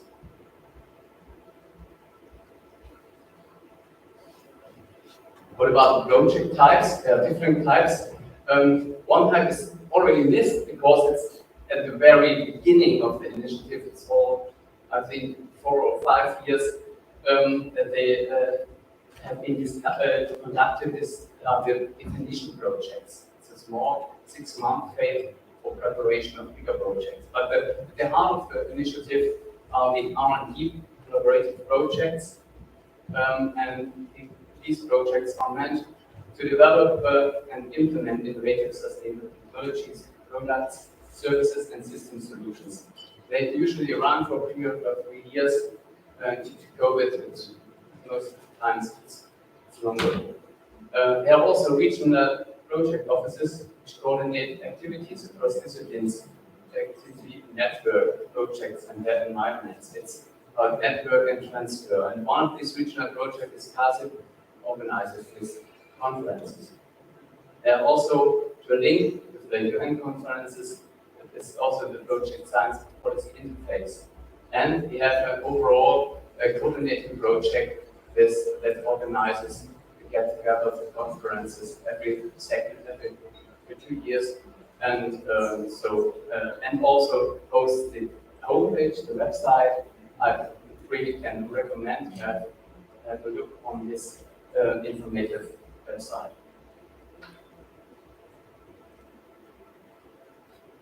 Yes, some aspects. It's also about a little bit about philosophy of the funding measure. What is needed to for a project to be characterized as a real client project? It's the need in the partner country. It's not just a scientific issue that is leading to the project, but in the first case, it's there's a need, and yes, real maybe also a commercial need, and yes, it's also needed to introduce a German company, at least one. We have more than one, but this is also an aspect of guarantee for implementation after the project is finished. Institutions in the partner country, of course, research institutions as well as companies and stakeholders that are crucial to project implementation. And the last point, that's also very typical for client, has been proof of adequate own financing in the partner country. So this is also kind of guarantee that is really needed what you are doing there. Some numbers. We have now more than 70 R&D projects running or already finished. Partners in more than 32 countries. It's now, meanwhile, about 140 million euros of funding that's given to the projects. Central Asia, and this refers only to the numbers for in the F division global change, is 19 million euros. All the projects in Central Asia are about 15. It's even more. The other thematic areas. For the whole measure, for the whole funding measure, there are means from industry and companies of about 16 million euros, and that already, as already mentioned, financing from the public countries altogether is 33 million euros. I think this is very convincing that the concept works, and to give you an overview, it shows where the projects are located. So you all know Central Asia is really a focus of client, but there are also other foci, like in Africa and in other parts of Asia and also in South America, with different, let's say, mixtures of thematic topics. So, just to give you an use of an eye of what projects are about that concern the climate protection issue. It's really a small selection, and I have mentioned other projects too, like a Eco-Fluss plan that will be presented in the next talk, and maybe also projects regarding to climate adaptation, like INNO and so on. But here are some projects that refer to really to energy issues and to greenhouse gas mitigation at the heart of their target. So the first one I would like to present is INNO. It's about the development of a polar reliable battery. It's part is in South Africa. We have a project running in Jordan about optimizing solar steam for industry. There will be a presentation about of PV to heat later, so I will not talk too much about this. We have a project with China, INNO, innovative parabolic technology for sustainable energy system. And there's also a project about energy efficiency and energy reduction of energy consumption in the textile industry of Indonesia.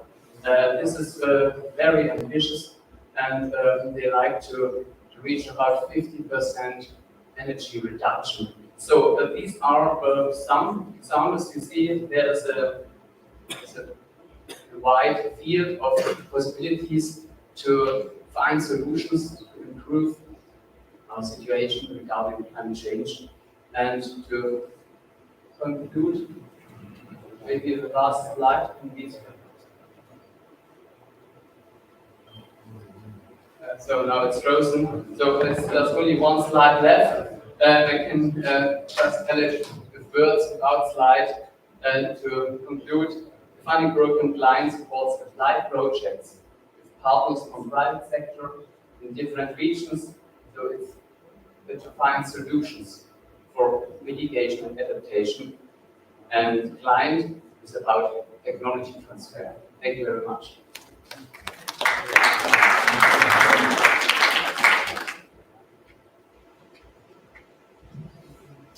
Yeah, thank you very much, Mr.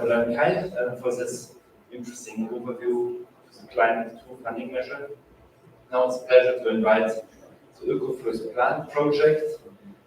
We have even three speakers, and we will start with Dr. Florian Lees.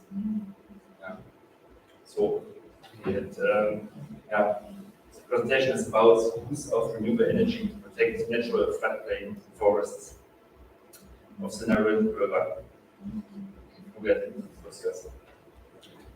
So don't worry about the three speakers. So still we will keep it on time. So no worries about that. So my name is Florian Letz. I'm the actual coordinator of this project. So once we have the slides there, I will just give you a very brief overview of the project before handing over to the renewable energy part, which will be the focus of today. So with our talk, if it works, I will take you to Kyrgyzstan today, and more concrete to the Naryn River, being the headwater of Syrdarya and was one of the major tributaries of the Aral Sea. So the Naryn River is a very special river, at least the upper part, because it's one of the very few remaining free-flowing rivers worldwide. So this makes it quite unique and relevant for biodiversity. People obtain quite relevant ecosystem services from these floodplains, such as firewood, pastoral land. They use the floodplain area for recreation, and many more. So, but, there's a but. We have heard before in the presentation, we have plans for hydropower exploitation along the Naran River, and we have an ongoing use of timber, of wood cutting in the floodplain forests, what causes quite significant threats to the river and floodplain ecosystems. So, within the project we're presenting today, we are aiming at developing recommendations on the one hand for sustainable energy supply, so just to replacing these non-renewable energy or not sustainable energy measures, and on the other hand we want to be more broad and develop sustainable river and floodplain management recommendations. We do that in a consortium of a couple of Kyrgyz and German partners, which you can see listed here. So the entire project is structured in 3 major work blocks. So the first block is dedicated to develop a better understanding about the ecosystems and potential threats on these ecosystems. So this doing a combination of GIS remote sensing work, field-based ecology, and hydrology. Second block is dedicated to finding alternatives to the current non-sustainable options, which includes on the one hand the introduction of short rotation coppices for short-term replacement of this illegal wood cutting, and on the other hand, the development of renewable energy alternatives. And the third work block is dedicated to environmental education, dialogue with the stakeholders, and capacity building for local researchers and authorities. And as I mentioned before, so the focus of today will be on the second work block, and more specific on the renewable energies block. And for this, I would like to hand over to my colleagues from the University of München. Thank you very much, Florian, for introducing the project. Please accept my apologies for not speaking Uzbek or Russian. I really want to express our gratitude towards the organizers, the customer organization, and of course also to all the Uzbek stakeholders that make such a fantastic event actually happen. And we're really grateful. We're also grateful towards the local people that have been welcoming us very warmly, so we feel very much at home. As Florian was introducing, we are now the renewable energy depot of the project. We will not discuss the big electrification efforts that we see in the region. We will take you to another topic which is very much related to Kyrgyzstan, which, as we all know, is a high altitude country with very long and severe winter situations, and we will take you to the local people, to the domestic challenge of heating, basically. And we will not talk much about theory. We will take you directly into the application, to the change that can happen, or that actually already started happening in a rural village in the Naran River. So I would like to hand over to the next generation, actually, of researchers, to my colleague Kina Mitra, who is actually running this. Please give it.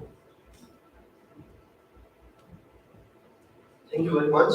So, I think in order to integrate renewable energy in high altitude rural areas community, it was necessary to define the local boundary conditions, and therefore we did that. And like the foremost thing we identify is like high altitude and cold climatic zone. So you can see on your screen, this is the elevation map of Kyrgyzstan, and this air temperature distribution in January. So you can see the average elevation of the country is 3,000 meters above sea level. And in parallel, you can see it's like the really cold temperature during the January is like until minus 36 degrees centigrade. And therefore, it goes without saying that this heating is a primary requirement for local people. But if you will look to their, let's say, the high altitude rural areas building, this is what you can see, and then you can immediately identify that it's the lack of building energy efficiency. So we perform the thermography to measure that, to identify the potential of energy efficiency, and you can see the one of the thermography image on the screen, and you can see the potential for energy saving through building envelope. And of course, like in combination of both high altitude or climate and lack of energy efficiency, the heat demand of Kyrgyz houses are 3 to 5 times higher compared to European buildings. And therefore, they need to heat more, they need more heat energy. However, due to absence of modern energy services such as district heating or any other type of modern, clean, sustainable heat energy services, they maintain thermal comfort inside the house with help of traditional heating stove, which is basically fired or operated by non-sustainable solid fuels such as coal, firewood, cotton, and that's it. Is heavy reliance on non-sustainable solid fuels promotes indoor and outdoor air pollution. Further to this, it creates a negative impact on the riparian forest and the local ecosystem. And therefore, there is a need to solve this problem. So together with the challenge identification, we also identify the local available sustainable resources to solve the problem or to find the solution. So you can see, so we recognize that due to active agriculture sector and livestock sector, sustainable insulation structure is a kind of a cool combination, as you have a very easily available, let's say, straw, which is agricultural waste, sheep wool, reed, which is available in this nearby forest. So, like, it can be used or it can be utilized for better energy efficiency for Kyrgyz household, which will be, of course, locally available and affordable for rural people. The second thing we identify is this available solar energy resources, and we, based on the simulation studies, we recognize that the solar potential of Kyrgyzstan is 60% higher compared to Central Europe. And if you especially look to the winter month, let's say January, February, March, or let's say November, December, you can easily easily see the comparative assessment between Narin, which is one of the highest altitude region of Kyrgyzstan, and the central Germany. And you can see even in winter time, it has a great potential to produce energy. And in order to, let's say, realize, or let's say we realize this implementation of renewable energies in rural community through a community house or by building a community house, which we call, let's say, a real lab. And I will tell you why it's a real lab. So let's say it has a holistic aspect, and you can read on the screen. So it's like it starts with the application of the sustainable insulation material. So we can test the impact of locally available insulation material on and how heat demand can be reduced in a real life environment. The second thing we would like to install, or we basically would like to install, let's say, the solar thermal based modern energy services to demonstrate and to check these kind of energy services performance in this really different and challenging climate. And last but not the least, for the capacity development and capacity building, the third and the most important aspect of this community house or real lab is learning and training center for locals. So maybe in next slide I will take you to the real lab. So you can see this is the house we built in Akhtar region, which is the center in Kyrgyzstan, in the Narin region. And you can see it's like, as it's written, it's like a local material, which is locally available, and local craftsmanship basically is like applied by the local people. So I always say it's like a go local, and it promotes the local economy. So this house is was insulated by reed panel, which is locally available and affordable by local people. And you can see the next stage, as I mentioned, the next stage is to install the solar thermal technology or modern energy services for solar base or solar assisted space heating and domestic hot water use. So this is what I can present from the very latest development. And you can see the collectors or solar thermal collectors are installed on the roof. Inside this room, you can see on the screen will be served as a training room where let's say our academic partners will join with their students for training or scientific use of or to assess the scientific use of modern energy services in this climate.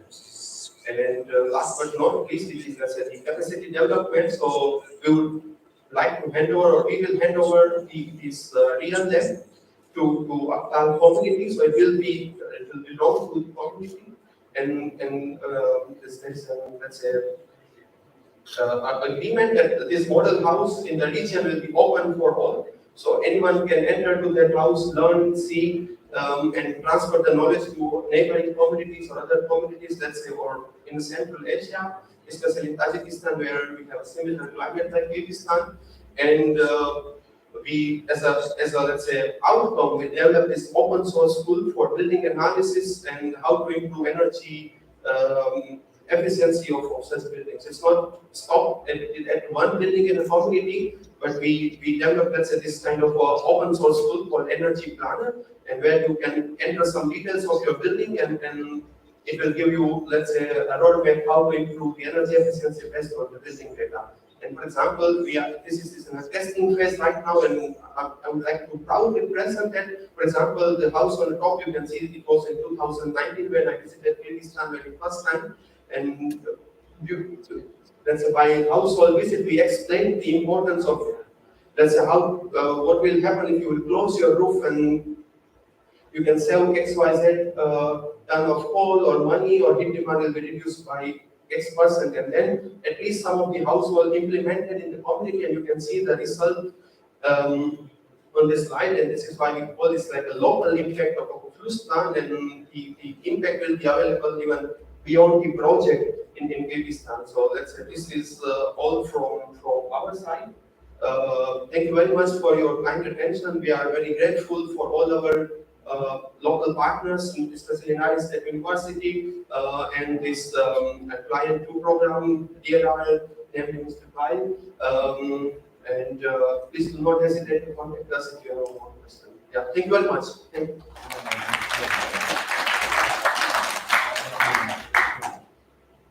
Yeah, thank you to all speakers of the PLAN project for this very interesting presentation about the project.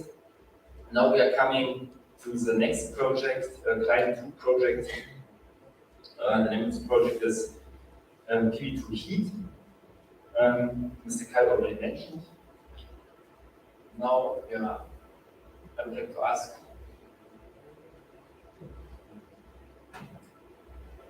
Is it possible to, yeah. Because it's an online presentation, and now yeah, we will see that it works.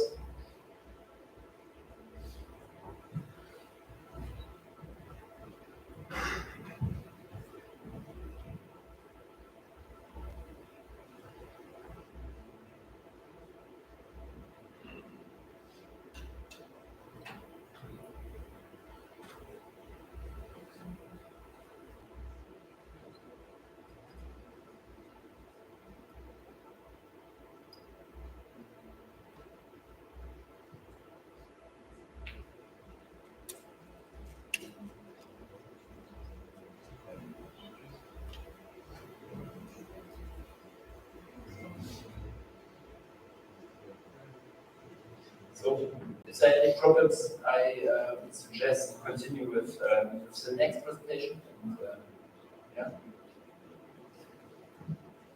Okay, and I would like to invite Shagaman Jansuri to talk about green projects of Mongolian startups.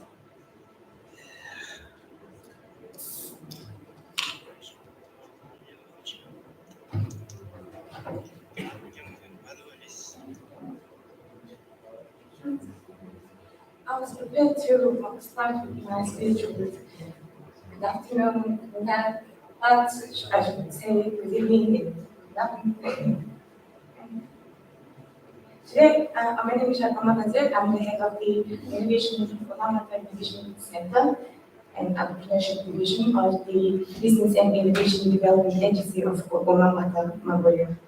And today here I'm going to introduce you the green projects of Mongolian startups.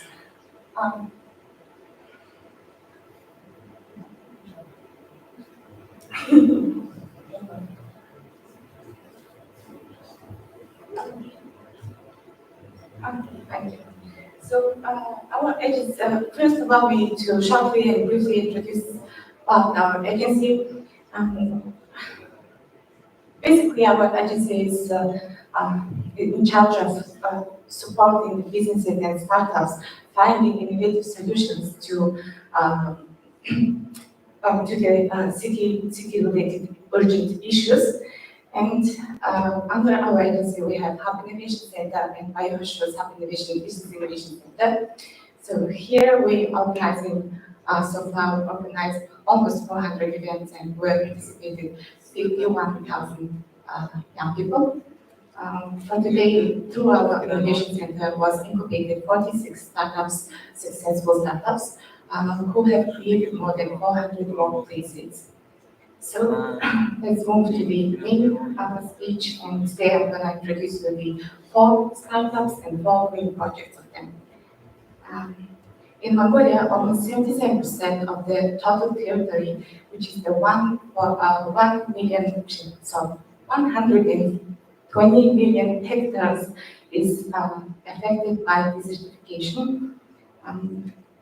Researchers have identified that Mongolia is one of the 10 most vulnerable countries to the climate change because of its geographical location and extreme continental climate. For Mongolians, being close to the sun is, due to the high elevation, is one of the first risks of climate change. So last year, our president of Mongolia also announced a new national movement to plant 1 billion trees by 2030. So every citizen is object to plant 1 tree, and every organization is object to 5 trees per year. So the biggest example of this is the Shambhala 2056 project of Kazar, the startup. A group of young people began together to reforest the Gobi Desert area without waiting for the government to make any relevant policies and actions. In particular, young communities of afforestation, waste management, renewable energy, information technology, landscape planning, culture and arts getting together to work and create a green zone in Gobi of Mongolia. So the project team has set a goal to plant 60,000 trees per year, growing a total of 1.7 million trees by 2056. So far, for now, they have planted 65,000 trees in the Gobi region. So by this, as you see on the screen, that they are creating the largest land art by tree in the world. So, and thereby going to be registered in Guinness soon. So let's watch a short video back then.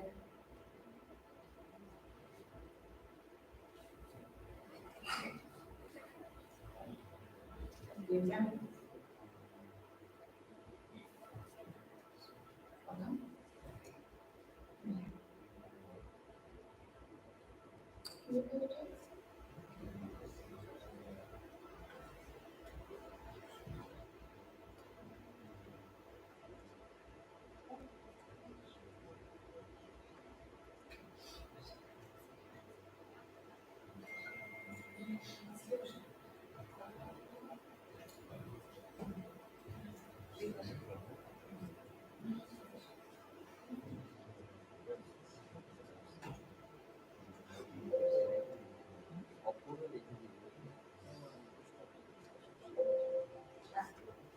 I'm going to show you everything now. Все.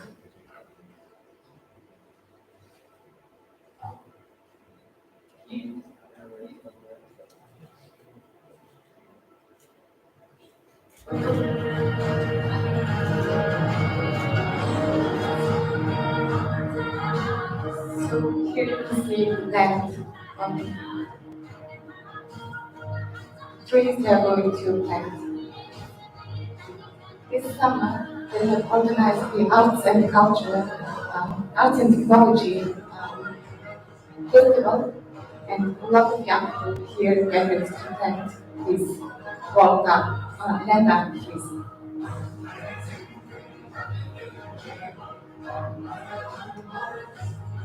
The song name is Welcome to My Wedding Body.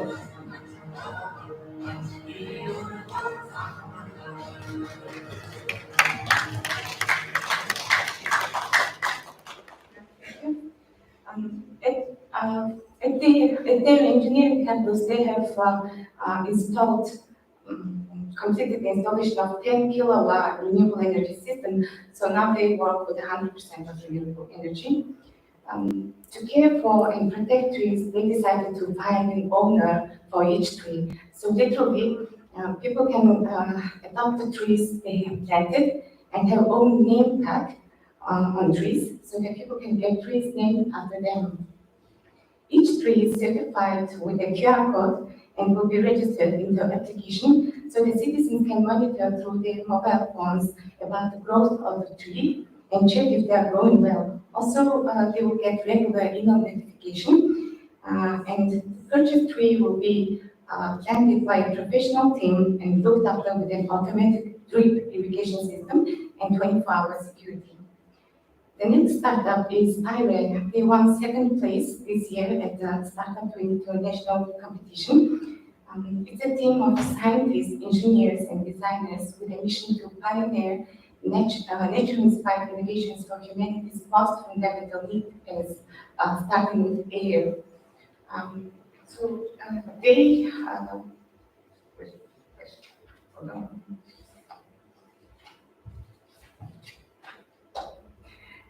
Mongolia ranked third place among 29 nations in the world air quality report, while Ulaanbaatar is ranked on the 25th on the list of most polluted cities for 2022. With the worst air quality registered from January to March and from October to December, which are the most cold season. From the World Health Organization guidelines reported that indoor air is 5 times worse than outside one in Mongolia. So INNO offers the world an organic, biodegradable alternative to synthetic filters. 80% of air pollutants from combustion are electrically charged. Sheep wool has electromagnetic properties, which makes it an excellent filter against air pollution. So they have integrated locally sourced sheep wool air purifier with a natural algae air washer to prevent air pollution-related issues, diseases. Iron filter is a 10% cheaper than HEPA or any other carbon filters, so they have competitive pricing to replace imports and export to foreign markets. They are also supporting Mongolian herders by producing value-added innovative products and buying 40,000 tons of sheep wool, otherwise wasted. Within the framework, the next one, within the framework of the United Nations Youth Delegate Environmental Leadership Program held in 2022, the startup named Calculate and Cut created a platform basically to calculate the greenhouse gas emissions produced by each citizen in their lives. When accounting for the intensity of emissions measured by emissions per GDP, Mongolia will have the highest per capita carbon emissions in 2030, followed by Brunei and Malaysia. So we should not underestimate the impact and results that one people can have. So how much greenhouse gas emission actions and decisions do you make from your living environment, daily habits and activities Do you know what you need to cut back, save, or replace? So through this platform, Mongolian citizens can now answer 10 questions on their mother tongue about their daily life and habits to exactly find out how many tons of greenhouse gas emissions they produce each year. This calculation is based on the main data from Mongolia's main sectors such as infrastructure, energy, transport, trade, and food. It was basically developed in order to improve citizens' understanding about gas emissions issues and motivate them to protect the environment. The result can be compared with the average estimates of China and the United States, so it's interesting. And the last startup is Green Spot. 1.5 meters square of grass produces enough oxygen intake requirement to supply for a family of 4 people for a year. So Green Spot startup will improve the green city by planting grasses and trees on the unused spaces of Ulaanbaatar city, which is of the citizens on the way from home to work, and thus creating a healthy environment and a comfortable living in Ulaanbaatar. And they will give green credits to the enterprises based on the amount of green environment of the total area and they have created, and the amount of oxygen generated from it, as well as the reduction of carbon dioxide and dust. Organizations and communities who are involved in planting and landscaping will be given land in metaverse environment, and this land will remain as entities that will be stored forever as a forever in the meta environment as a proof of community participation. Yeah. Thank you. That's all.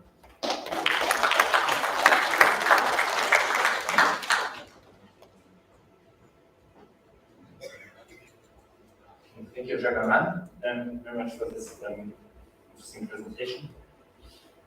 Now, it's a pleasure to introduce this next presenter, speaker, Martin Fischer. He will present also online. So the question is if he's available or not. Hello, can you hear me, Mr. David? Yeah, yes, I can hear you. And will I be able to share my screen? It's interesting. Good to see you. And,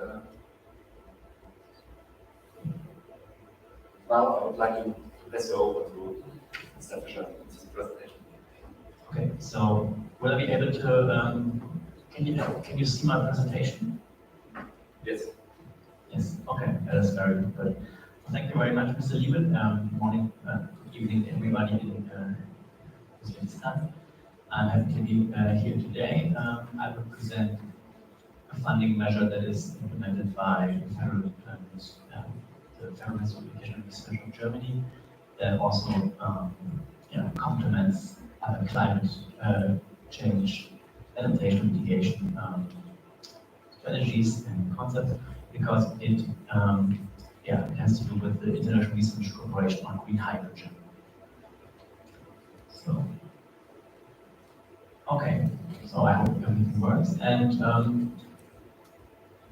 so I want to just shortly talk about how BMBF implements its International Research Corporation, and its research funding of BMBF is mainly implemented via funding calls that address specific research needs. As this is a measure that is being conducted by the Director General for European International Cooperation, the main focus lies on international cooperation in the projects. And so there are specific funding calls that address specific topics, but there are also, like in this case, funding calls that are mainly used to facilitate international cooperation between German and international researchers. I want to briefly talk about the instruments that are used for international research cooperation with BMBF. Those funding calls can be mobility focused. That means the funding serves to connect research teams that work on distinct but related research projects. So there are research projects in Germany and the partner country, and the funding by BMBF is used to connect these teams, for example, so they can have they can make travels. And the other possibility is research-focused funding. Then the funding serves to fund international joint projects of German national partners, and research funding itself is, the research project itself is funded. Funding calls can also be differentiated by their funding mechanism. There are bilateral cooperation projects, which are financed both by Germany and the partner country. A good example that has been mentioned by Mr. Heinz already in his opening remarks is the bilateral cooperation between the BMBF and the Ministry of Innovation of Uzbekistan. And there are also unilateral funding instruments which are financed only by Germany. And this would be, for example, the International Research Cooperation on Green Hydrogen, on which I'm going to talk about now. So, green hydrogen is an important topic for BMBF, as I mentioned, and yeah, it's a very timely topic. When you look at the impact that green hydrogen can have for the transition of the energy systems. BMBF aims to advance research on green hydrogen along the entire value chain, and to this end, effective long-term links between the German research community and potential partners outside Germany are needed.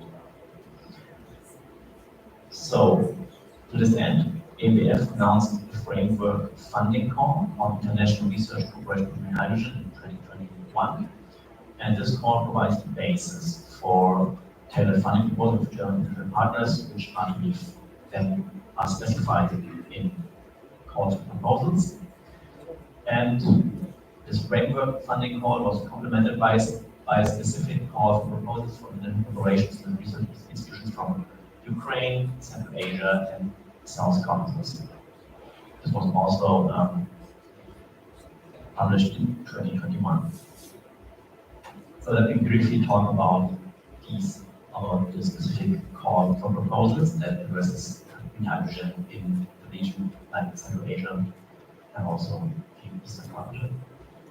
Eligible proposals need to address, independent of the specific technology that is being used in the project, one or several of the following topics, and I will only show you, and you can see afterwards in the presentation, but as you can see, it's a very broad array of topics that can be addressed in these projects. The eligible project needs to meet the following funding conditions. It has to include the cooperation of German and international research institutions, so international network project. Funding of the German institutions can be up to 200,000 euros.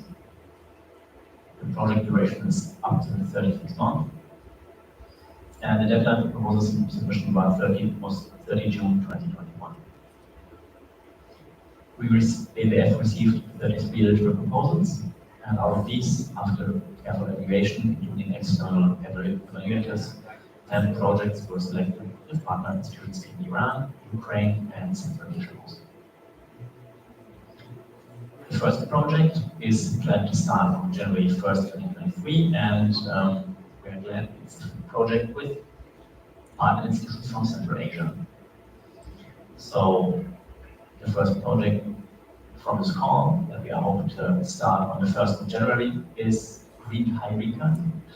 And the topic is the study of the generation potential of green hydrogen on the basis of renewable energies in Central Asia. So the partners will make a comprehensive study of the potential for green hydrogen, and it includes stakeholders and players from different countries in the region. As you can see, besides the German partner, there are also partners involved from Kazakhstan, Kyrgyzstan, Uzbekistan, and Turkmenistan. So we're happy to hopefully have the project start our project that encompasses a lot of countries in the region, and we're looking forward to the results of this project. That's from my side. Thank you very much for your attention.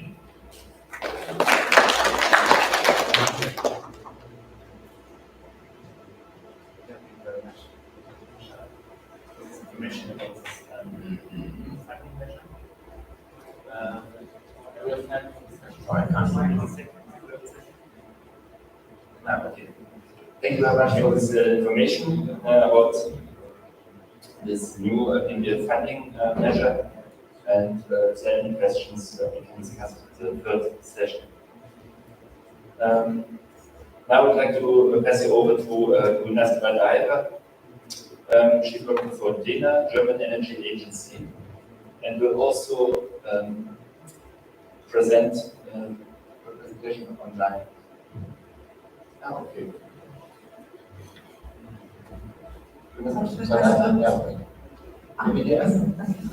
Can you hear me? Yes. Perfect. Да, наш агент президент проектной партнера, я очень благодарна и рада, что мы были приглашены на это мероприятие, и я с удовольствием хотела бы рассказать действительно о том, чем немецкое энергетическое агентство занимается в Центральной Азии, в Казахстане, в Узбекистане. И сейчас я запишу свою презентацию, надеюсь, вы ее видите. Вы дадите короткий знак, видите эту презентацию?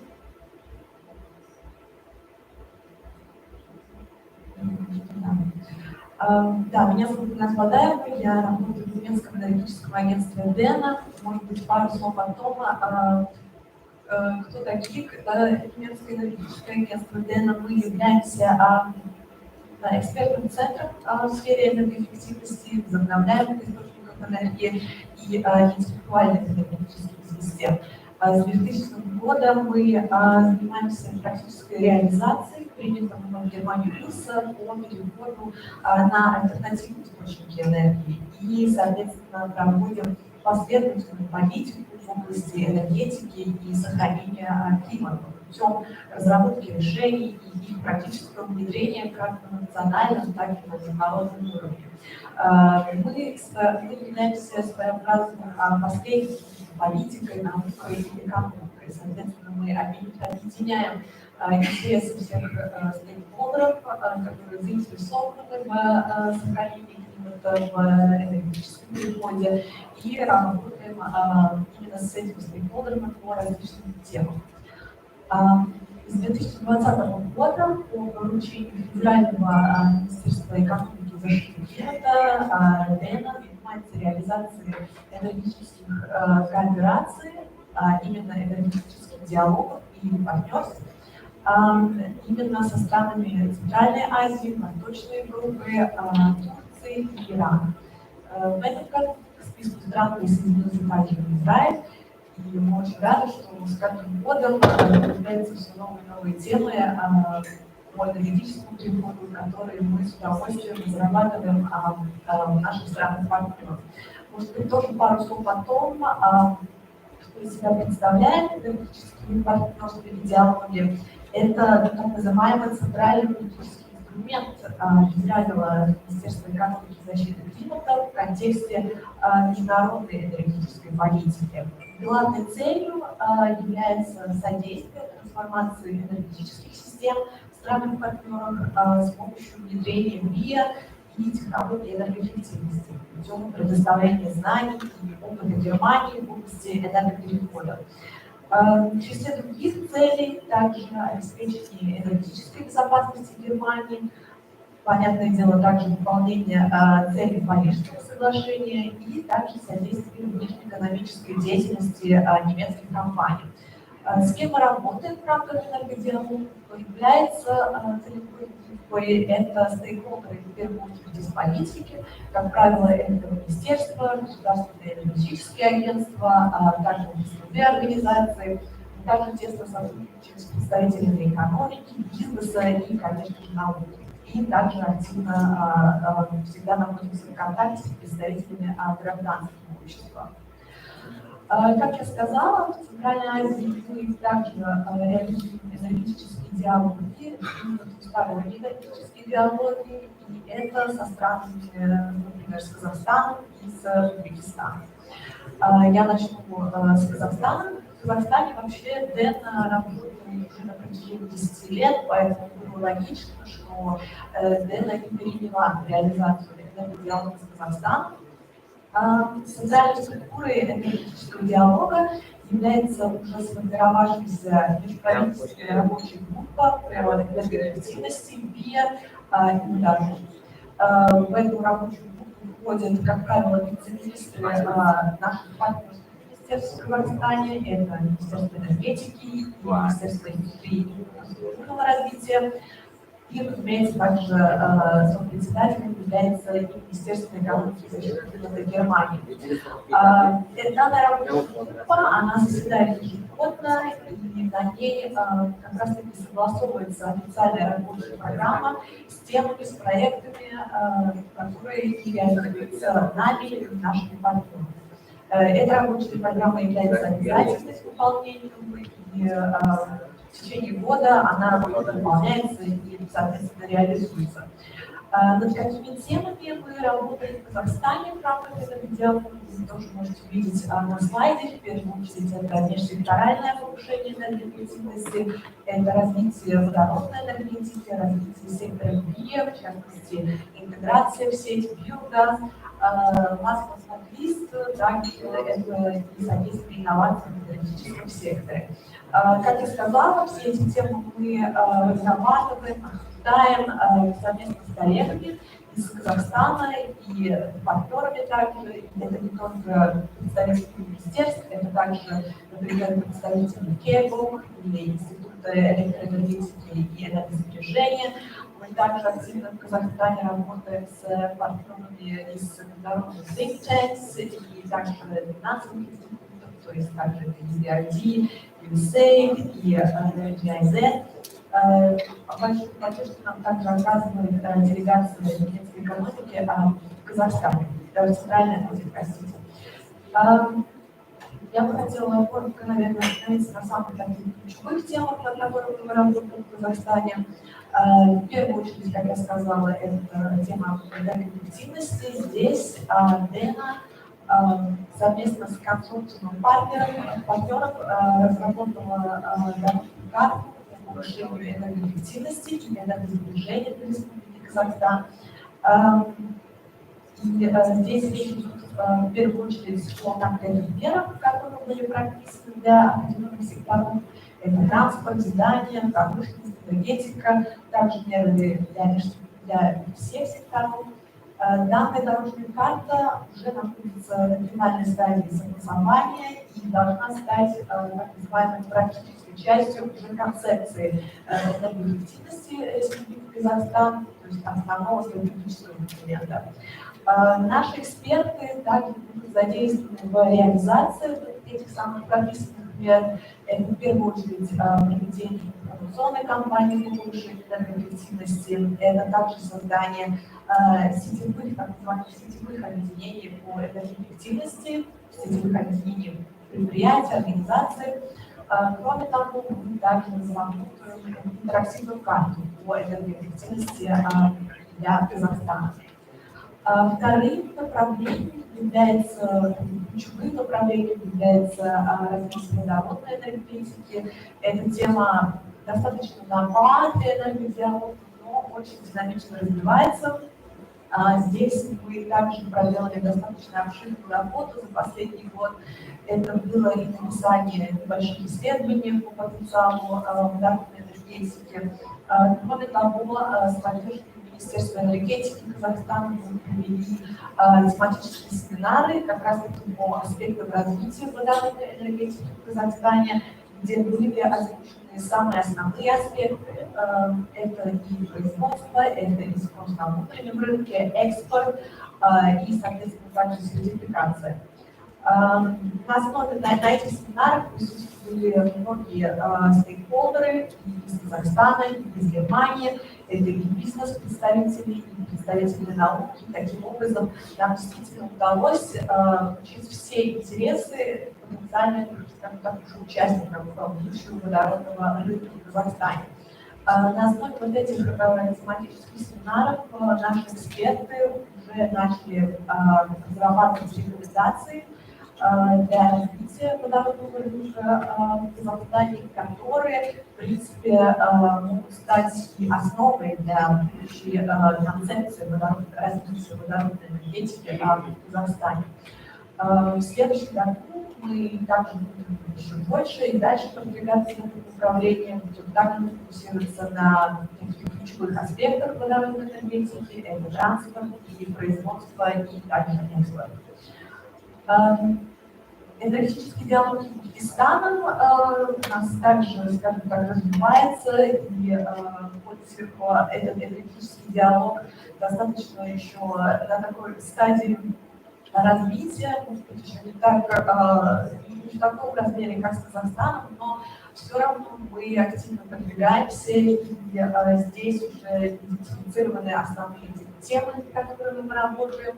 Наверное, как мы работаем с нашими партнерскими министерствами, например, с Министерством жилищно-коммунального обслуживания. С коллегами мы развиваем энергоэффективность зданий, по этой теме мы работаем с МЖКО. С Министерством энергетики мы работаем по направлению развития сектора ВИА. И пару слов, возможно, как раз таки по теме энергоэффективных зданий, над которой мы работаем с МЖКО. Здесь наши эксперты реализуют пилотный проект по санации зданий в Беларуси.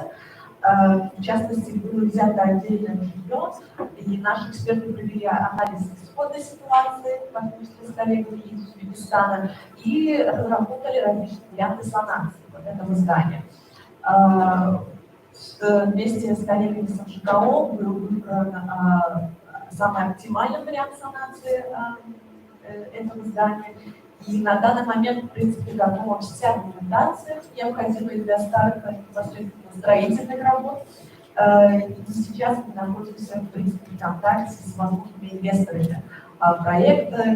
И во что уже в 2023 году были начаты конкретные шаги как раз таки по санации этого здания. На этом у меня все. Благодарю вас за внимание и еще раз большое спасибо организаторам за свой приятный возможность.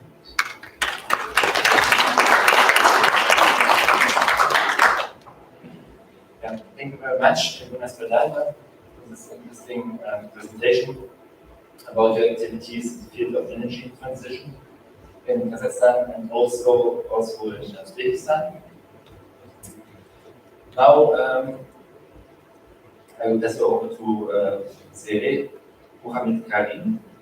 She's working for the German Chamber of Commerce in Almaty, and she will present about project activities of the institution. Thank you very much. Good afternoon, everyone. Today I represent Africa Central Asia. It's the delegation of German economy in Central Asia. I will give you a short presentation about what we do and our project.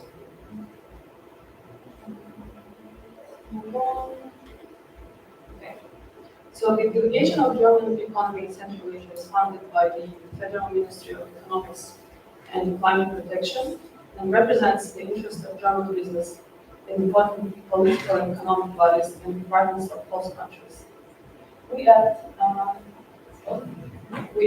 as an intermediary in solving problems of economic cooperation both on the side of enterprises and at a high level of discussion and solution of economic policy issues. We are a competent partner in all matters of economic cooperation between Germany and the countries of Central Asia.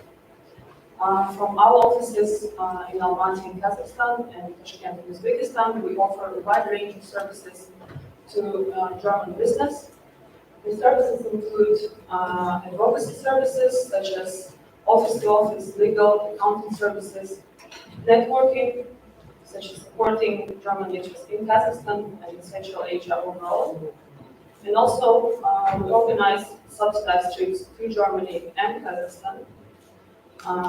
And recently we had a large delegation that came from Germany, around 12 companies. and we organized a number of B2B meetings with local business and governmental bodies, both in Kazakhstan and Uzbekistan. The delegation of German business for Central Asia is in close contact with the German companies that are already heavily working in the region, and we support them as well.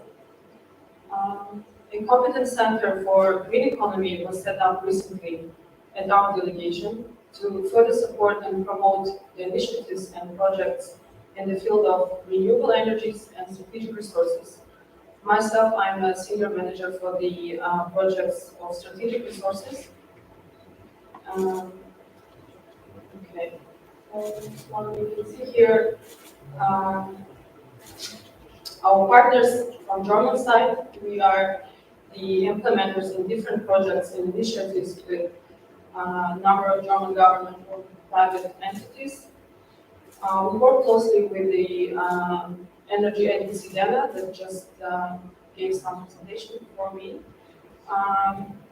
We organized a big event together with DENA last month in Almaty. As part of this event, DENA presented studies that are contributing to the development of hydrogen market in the Republic of Kazakhstan with the participation of Kazakh government local bodies.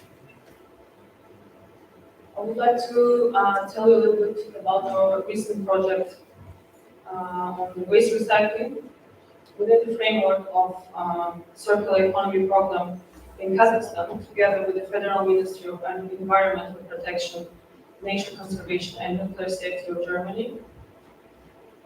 This project is aimed at raising the quantitative and qualitative indicators of solid domestic waste processing in the pilot city of Kazakhstan.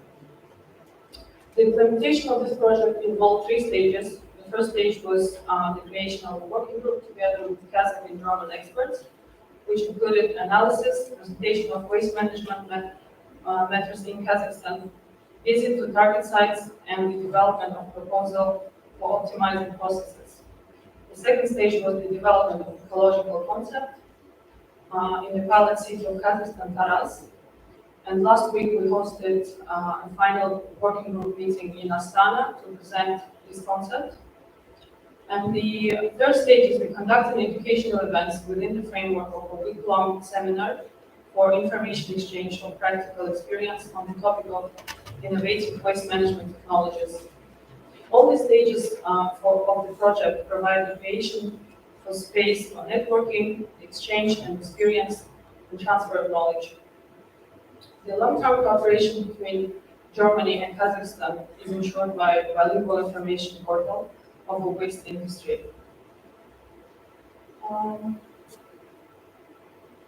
So that's it for my presentation. It was a short review of our activities and what we do. If you have any questions or would like to ask anything that might be interesting, you can contact us in our offices in Almaty and Tashkent as well. And I would like to also thank the organizers for the opportunity to be here today. And thank you.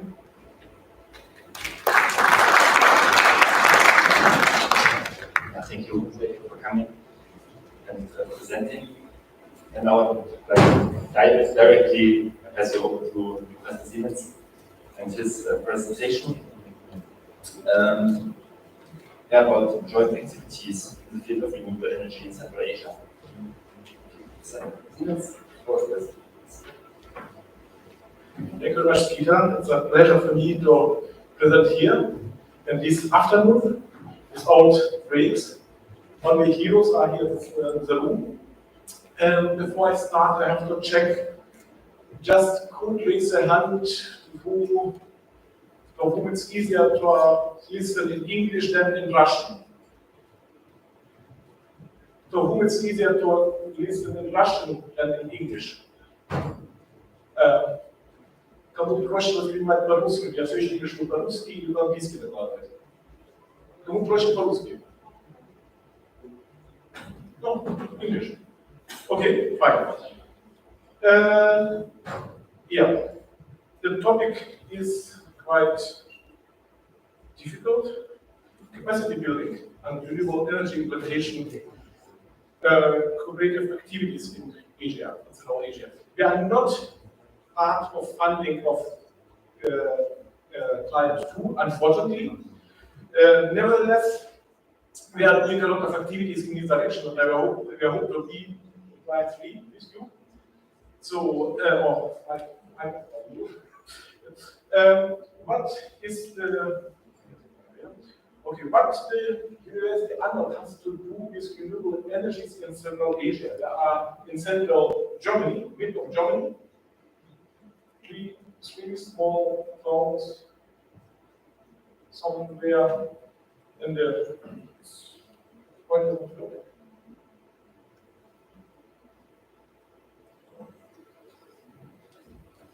sometimes also in the middle of Germany. Okay, so and what do we have? We have a more or less clear vision, and I must say some challenging sentence. We have here in the first section a lot of programs. Governments are speaking about green transition. We have to rethink, and I must say, decision makers of doing these programs have how to think and to change the mind in some terms. Two keywords we have heard already from speaker before this Jack Malwa, yeah? Jack Malwa, this Jack said the keyword desertification. It's a big issue, not only in Mongolia, but in Mongolia I know that's a big issue.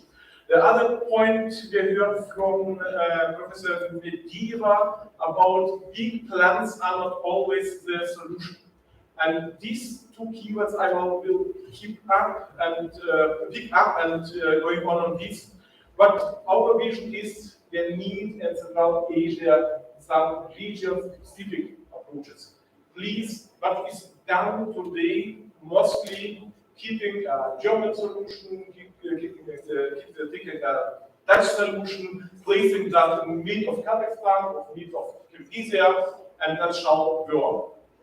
Ask the lady again about the temperature conditions on the local line, and let's tell this story to the manufacturer.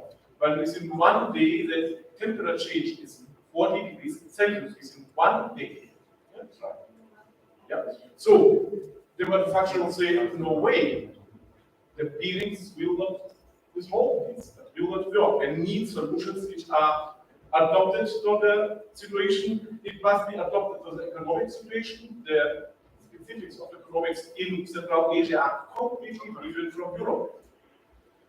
Social structures. The difference between urban and rural areas is much more different than we know that from our environments. Climate specifics I already mentioned. Availability of human resources is a challenge which has to be considered when you build solutions. Our credit is here at the University of Applied Science, quite small, about 8,000 students, is development of customized equipment with German and European small and medium enterprises. I'm here next week. I will be in Almaty with our conference on IoT for renewable energies with people from Macedonia, with people from Almaty, people from Germany will come. That all are companies with 10, 20, 100 people. So we like to implement novel solutions, innovative solutions with such small companies. Very often, by the way, with good grants from Ministry of Higher Education, managed by your agency, for example. And our topic is mainly deployment of energy islands. Energy islands, decentralized systems, and increasing topic is education of engineers and experts for maintenance and development of such systems. Which sense it makes to install a big plant and you don't have engineers who can maintain that, who can create that for the next 20, 30 years. That's the runtime of such a plant. So what do I mean with displacing from Germany technology directly to Central Asia? This is a picture of northern Germany, wind plants as far as you can see, and you have in south of Germany, huge company, BASF in this case, which consumes the annual production of that park within 1 or 2 days. And so in Germany we are building huge links, north-south links for energy transport from north or south. And now let's adopt, or let's look how it looks in Tunisia, the same solution. You have a good settlement, and just a remark, in Kazakhstan, as far as I know, please correct me people who know it better, about 43% of population in Kazakhstan lives in small villages, 1,000, 2,000 people or even less. In Kyrgyzstan, it's about 70%. As far as I know, Tajikistan is likewise. So then you place aside such a windmill, 3 megawatts, 5 megawatts, which was it has here, because it would supply surroundings of 200 kilometers around this windmill. And you can deliver that settlements only with low voltage, 400 volt, that you will waste a lot of energy in your cables. So you need to rethink and think on such cases, small solutions, isolated solutions, which by the way, in the macroeconomic effect will bring maybe not that much, but in the microeconomic effect, that will change the life and the subsistence of the people in this area. This is a picture not from Kazakhstan nor from Uzbekistan. I will come to this picture later, but change the life on these settlements or settlements like these with electricity. How to do this? We have to rethink. So what we are doing for this, for example, creating tailored solutions for energy autarkic islands. You have a lot of devices in the field which are communicating with each other. I'm a communication engineer, which are trading controlling the trade of the energy just to the neighbor, not as electrical grid, the nationwide electrical grid, but just to the neighbor. We are in Germany, we are using this now in Thailand for small systems, on which I will say a few words in the next minutes. So region specific means our demand point is 10 to 100 kilowatt peak power. Region-specific mixtures. For example, in Kazakhstan, we have a lot of wind. They can use photovoltaic. I think Mongolia is likewise. I'm not that sure. We have to speak a little bit more what is the solution of your country.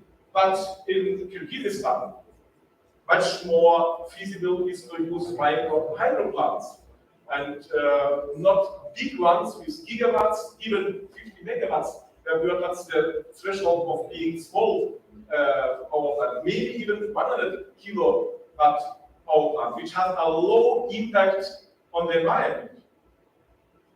Tajikistan, I got 2019 is visualization like that.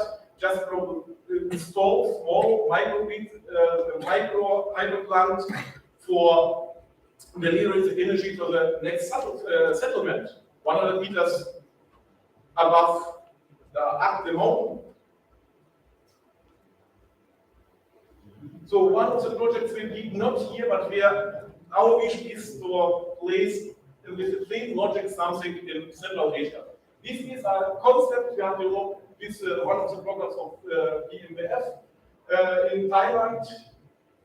Exactly in this settlement, we have installed or developed electronics. We have developed systems which we are speaking here on using high-end with low-end equipment. We have road to management lead acid batteries.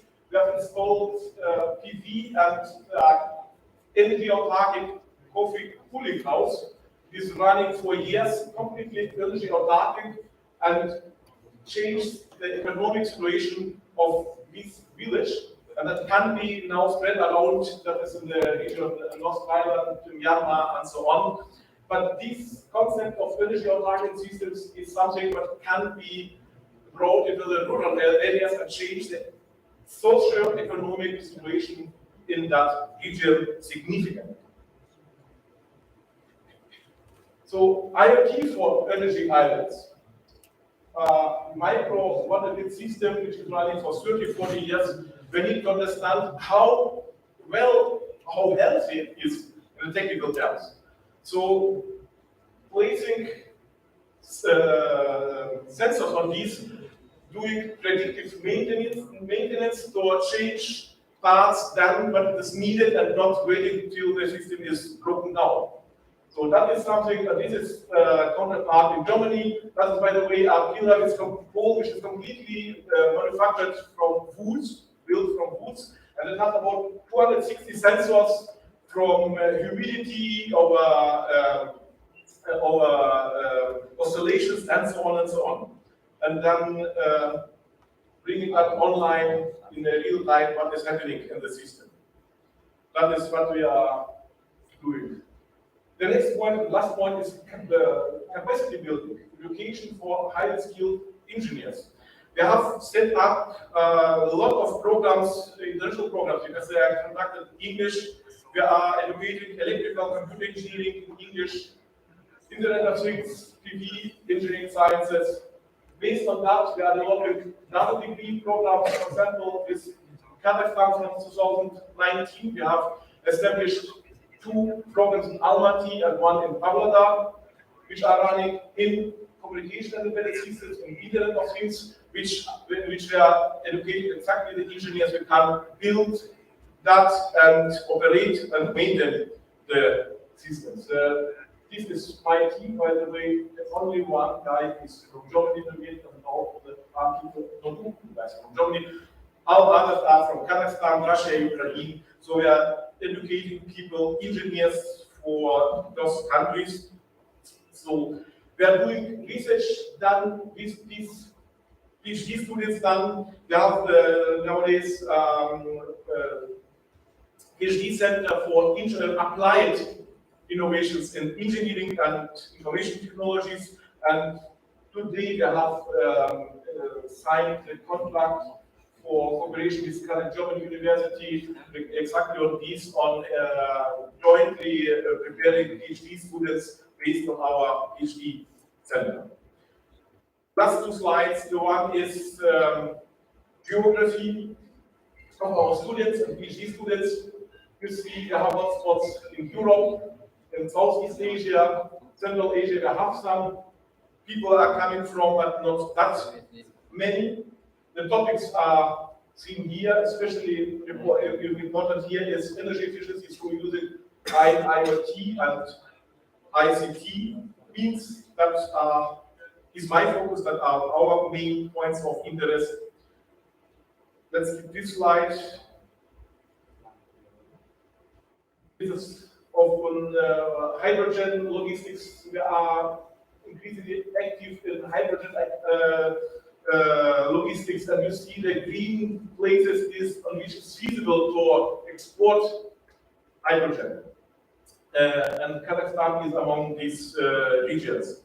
So concretely to me, to our lab, the geography of actual cooperations is, you see spots in East Europe, down to Thailand, Singapore, Southeast Asia. In Central Asia, we have cooperations with Kazakhstan, Kyrgyzstan, and we are still open for cooperations in research, in education, and negotiation.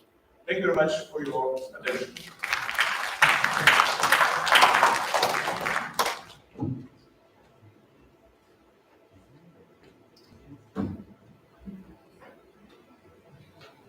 Yeah, thank you very much, Professor Dr. Siemens, for this presentation on the potential of decentralized renewable energy systems and corporations. Now I'd like to hand you over to the last presentation of the second session. Topic of the presentation is construction of a decarbonized heat energy supply system using groundwater resources in Tajikistan. And The presentation will be held by Professor Fumiaki Inagaki from the Graduate School of International Resources Science, Akita University, Japan. So, okay, Mr. Inagaki, can you hear us? We can hear you. Okay, thank you for coming. And, the screen is yours.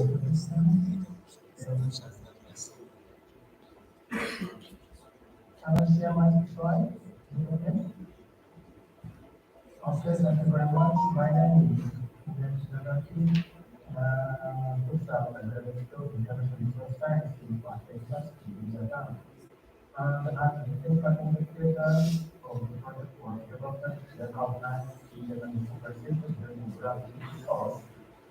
I would like to thank you once again for giving me this first time opportunity to explain our project today. And so, before I start explaining the project, I would like to explain the subject briefly.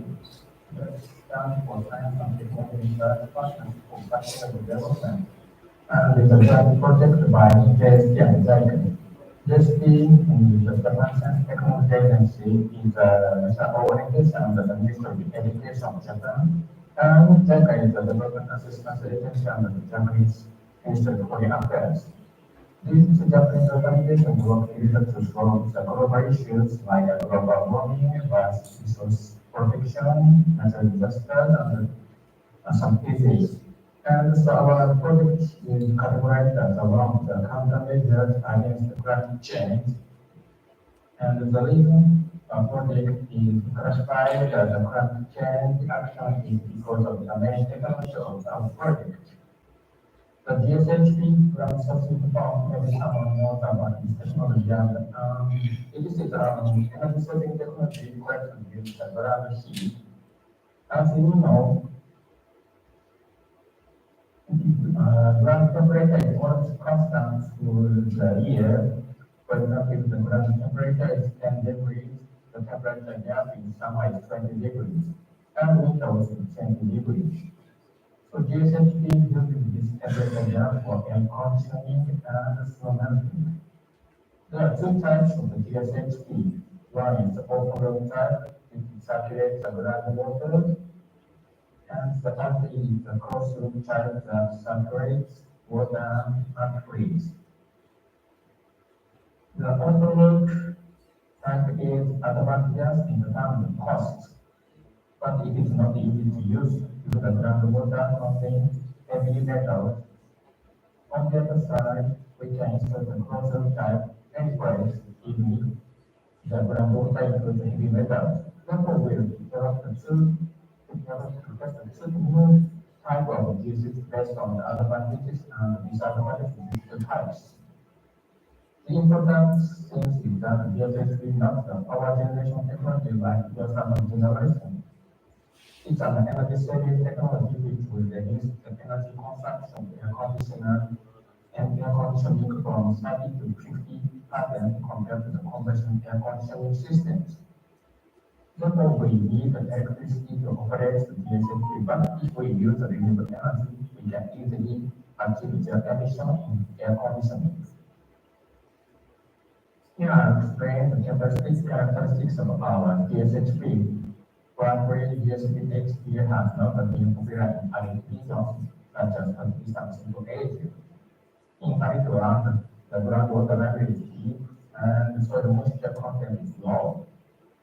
This geographical condition is unfavorable for GSHP. Therefore, it is crucial to develop new technologies suitable for arid regions. Then we will develop new technologies for open and closed loop for this arid region. We will see the above ground pipes in the open loop to create siphon effect. By this, the power used to pump water from deep groundwater surface can be significantly reduced, which means we can reduce energy consumption. We've developed the new verification closed loop. The heat exchange rate of the conventional type is low because of the field surface dry in arid land. Therefore, still pipelines across water instantly across road and water is naturally convected through the water through the water heat exchange well, like a high heat exchange well. Here I would like to briefly explain why our project is trying to expand this geotechnical technique in Japan and in Pakistan. Pakistan faces challenges of winter heat supply and heating energy. In terms of energy access, cheap coal is one solution that is causes air pollution to greenhouse gas. In Pakistan, about 96% unfortunately electricity is supplied by hydropower. It means that the geotechnical system can be designed partly carbon free. Also, unlike coal power, geotechnics can provide not only heating but also cooling.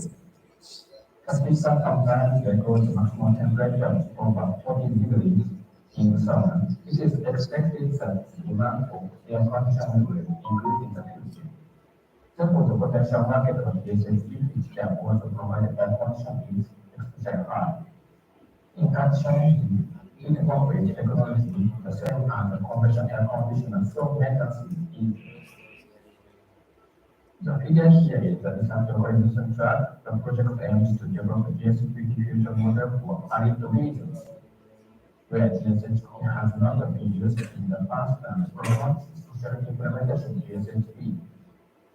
The critical point of the project is the use of ICT technology, including artificial intelligence and international design for social implementation.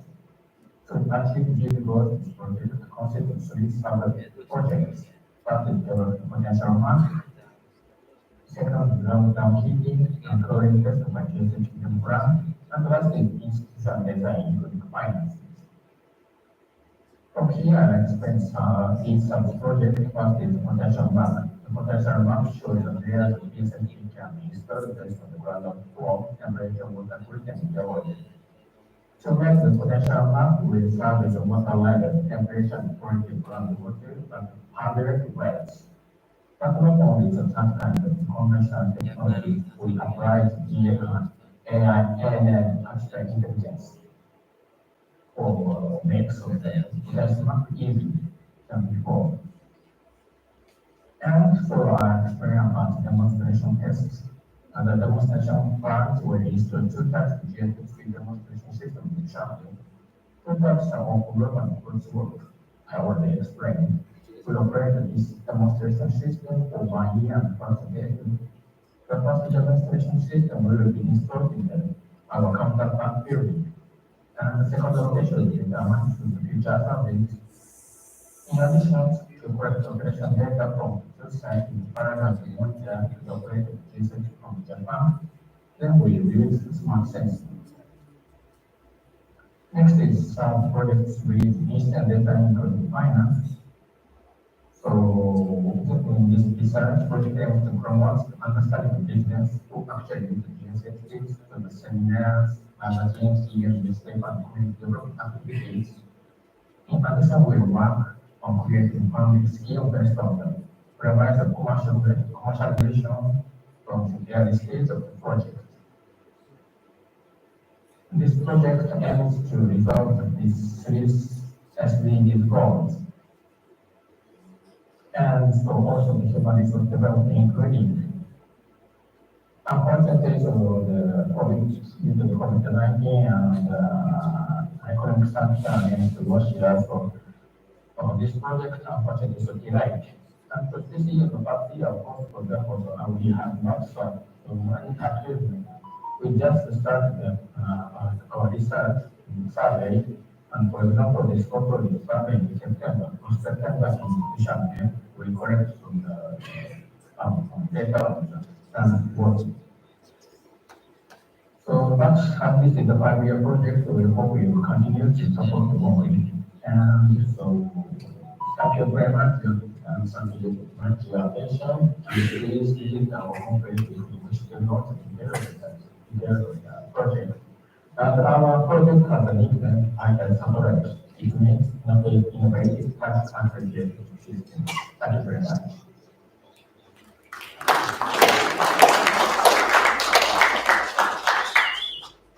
Thank you very much, Professor Fumiaki Nagaki, for presenting. In the late evening, I think in Japan, I don't know, what time is it? What time? Yes, it's now 10 p.m. Yeah, thank you very much for presenting now for us. It was very interesting. And like I say, the SATLabs program is very similar design to our client program. So for us, it's very interesting to hear about your activities. We have here also JICA. It's Japan Agency for International Cooperation, and Chita Togo is working there.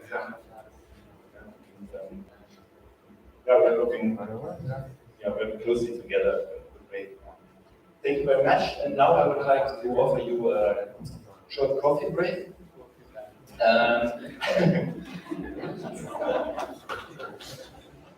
Thank you very much to the speakers.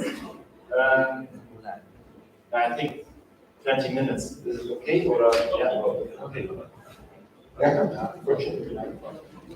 Okay, 20 minutes. So 6:20 we will continue with the panel discussion. Approximately until 7.